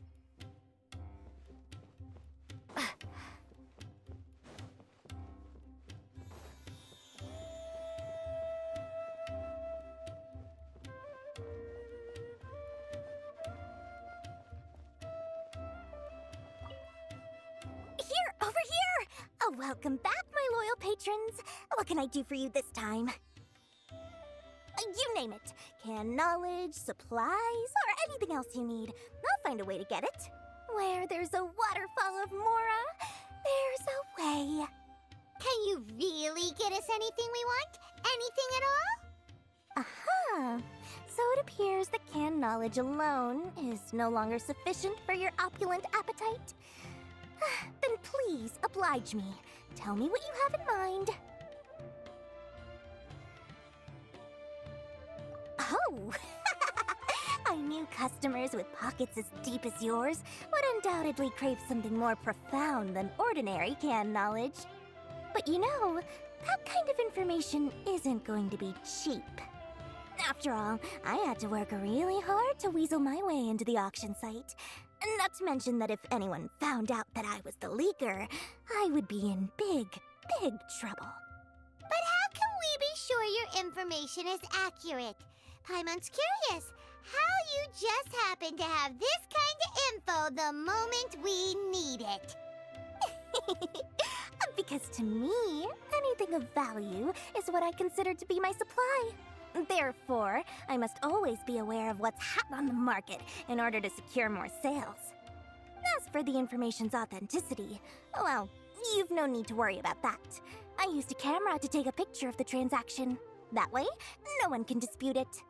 It's always a pleasure doing business with such sterling patrons. Now that you've paid in full, here's the scoop. The Divine Knowledge Capsule was purchased yesterday by a certain Misery, the leader of Ain el Ahmar. Ain el Ahmar? You mean the Aramites who worshipped King Deshret? Ah, so you're already familiar with them. The group has done everything in their power to obtain the Divine Knowledge Capsule. After all, they believe it contains the power of King Deshret. That Divine Knowledge Capsule is unlike any other canned knowledge I've seen before. It was glowing bright red. The capsule is clearly visible in the picture I took. You can look for yourself. Thanks for the info, Dory. Please, it's my pleasure. It's all thanks to discerning customers such as yourselves that my efforts yesterday were not in vain. Please, don't hesitate to contact me if you ever need anything else in the future. Mora for Dory opens doors. Well, we figured out where the Divine Knowledge Capsule is. It turns out it ended up in the hands of Ain el Ahmar. Let's head back and talk to Al-Haytham. Remember to bring a token of our friendship the next time we meet, okay? I like to think it's built on a firm foundation of solid, shining Mora.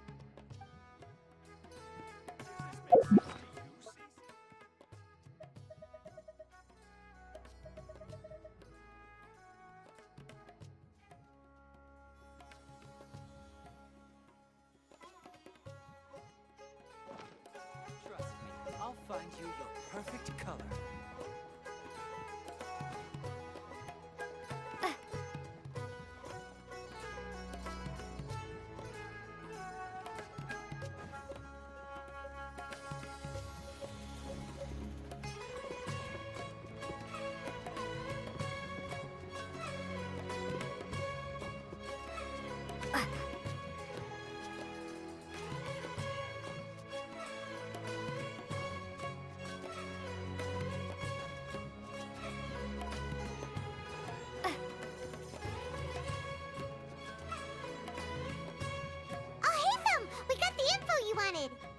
Really?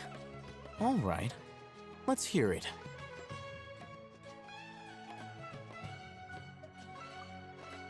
Dory even gave us evidence to verify the intel. Have a look. Huh, look at that. Clear as day. It must have taken some guts just to infiltrate the scene of the Eremites transaction. But then to get close enough to take a picture like this. Bold move, Dory. Very bold move. All right. The person in this picture is indeed Misery, the leader of Ain al-Ahmar. And the glowing red capsule he's holding appears to be the Divine Knowledge Capsule. In which case, if we play our cards right, when we confront them next week, we should be able to force them to show their hand. At first, Paimon didn't get why you were provoking these Ain el-Ahmar guys. But now, it sort of makes sense. Everything's playing right into your hands. After we defeat them, we can finally have a serious talk with their boss and get them to lend us the Divine Knowledge Capsule. Thank you for your time and efforts. Take a few days off while I make some preparations. Let's meet up again on the afternoon of the arranged date, 3 o'clock sharp. See you then.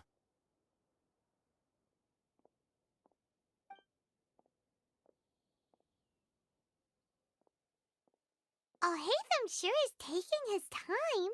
Where could he be? Oh, there he is. Sorry to keep you waiting. Let's head to the pier in front of Pharos Lighthouse. Yep, let's go.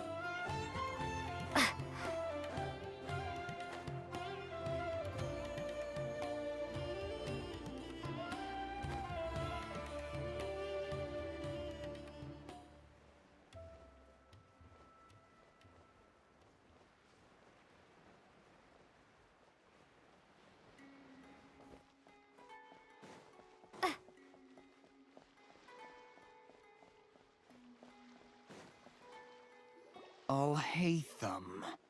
I knew you were crazy, but I didn't know you were crazy enough to actually show up. It was I who demanded that these negotiations take place. I was more worried that you might go back on your promise. But to your credit, it appears that you're sticking to your word.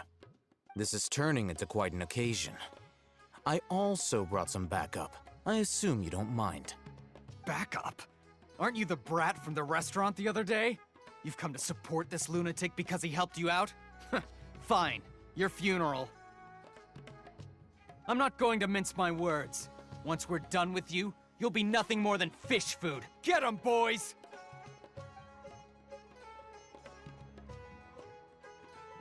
Uh-oh, here they come.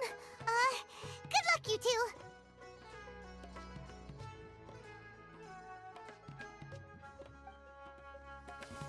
That's close enough.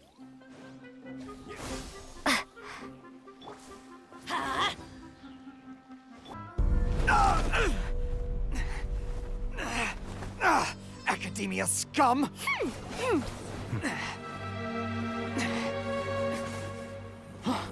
Boss! Finally! Did you use it? Great! Now we can...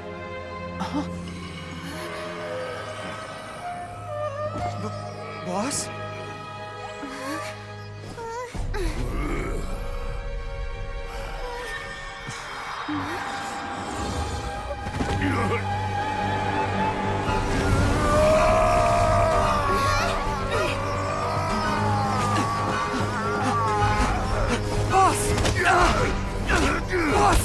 What's wrong? What happened to him? We have to cut his Akasha connection, now.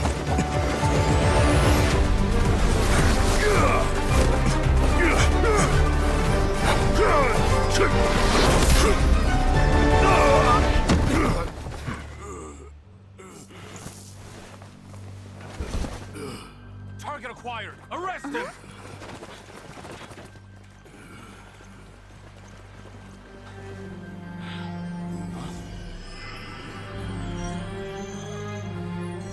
Do not impede our work. Is that understood, Al-Haytham? Of course. I was only trying to help. Take him away!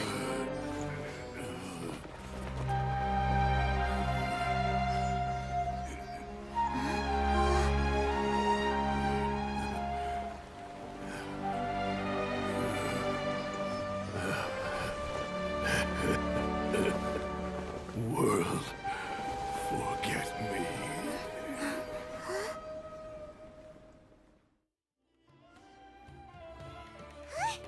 What in Tibet just happened?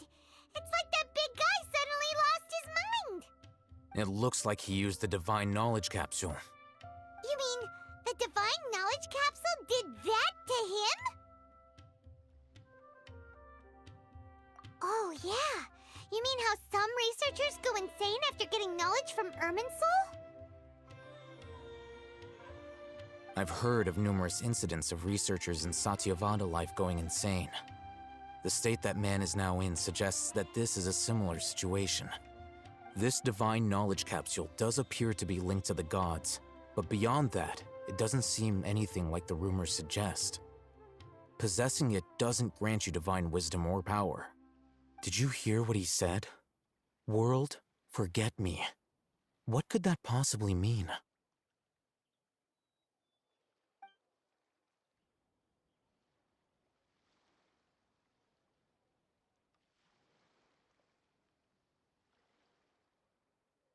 If the mantra took him away, then that means the Academia got the Divine Knowledge Capsule back too.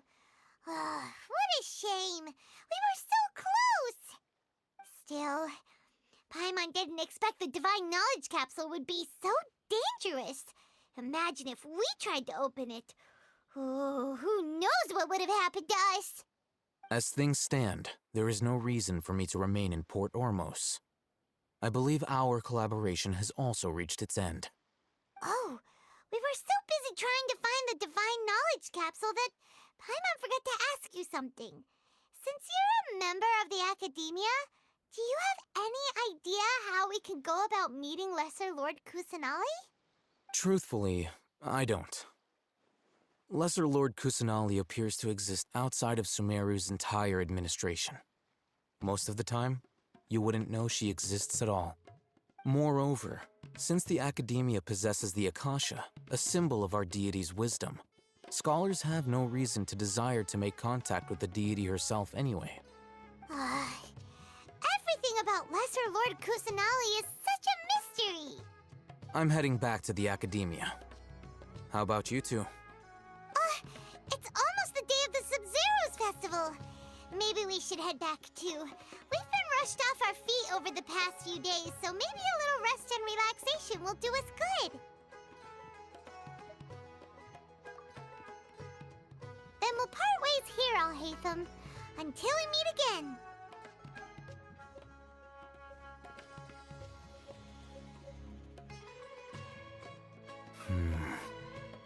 Now, do I deal with this thing first? Or should I produce the report that the higher-ups require?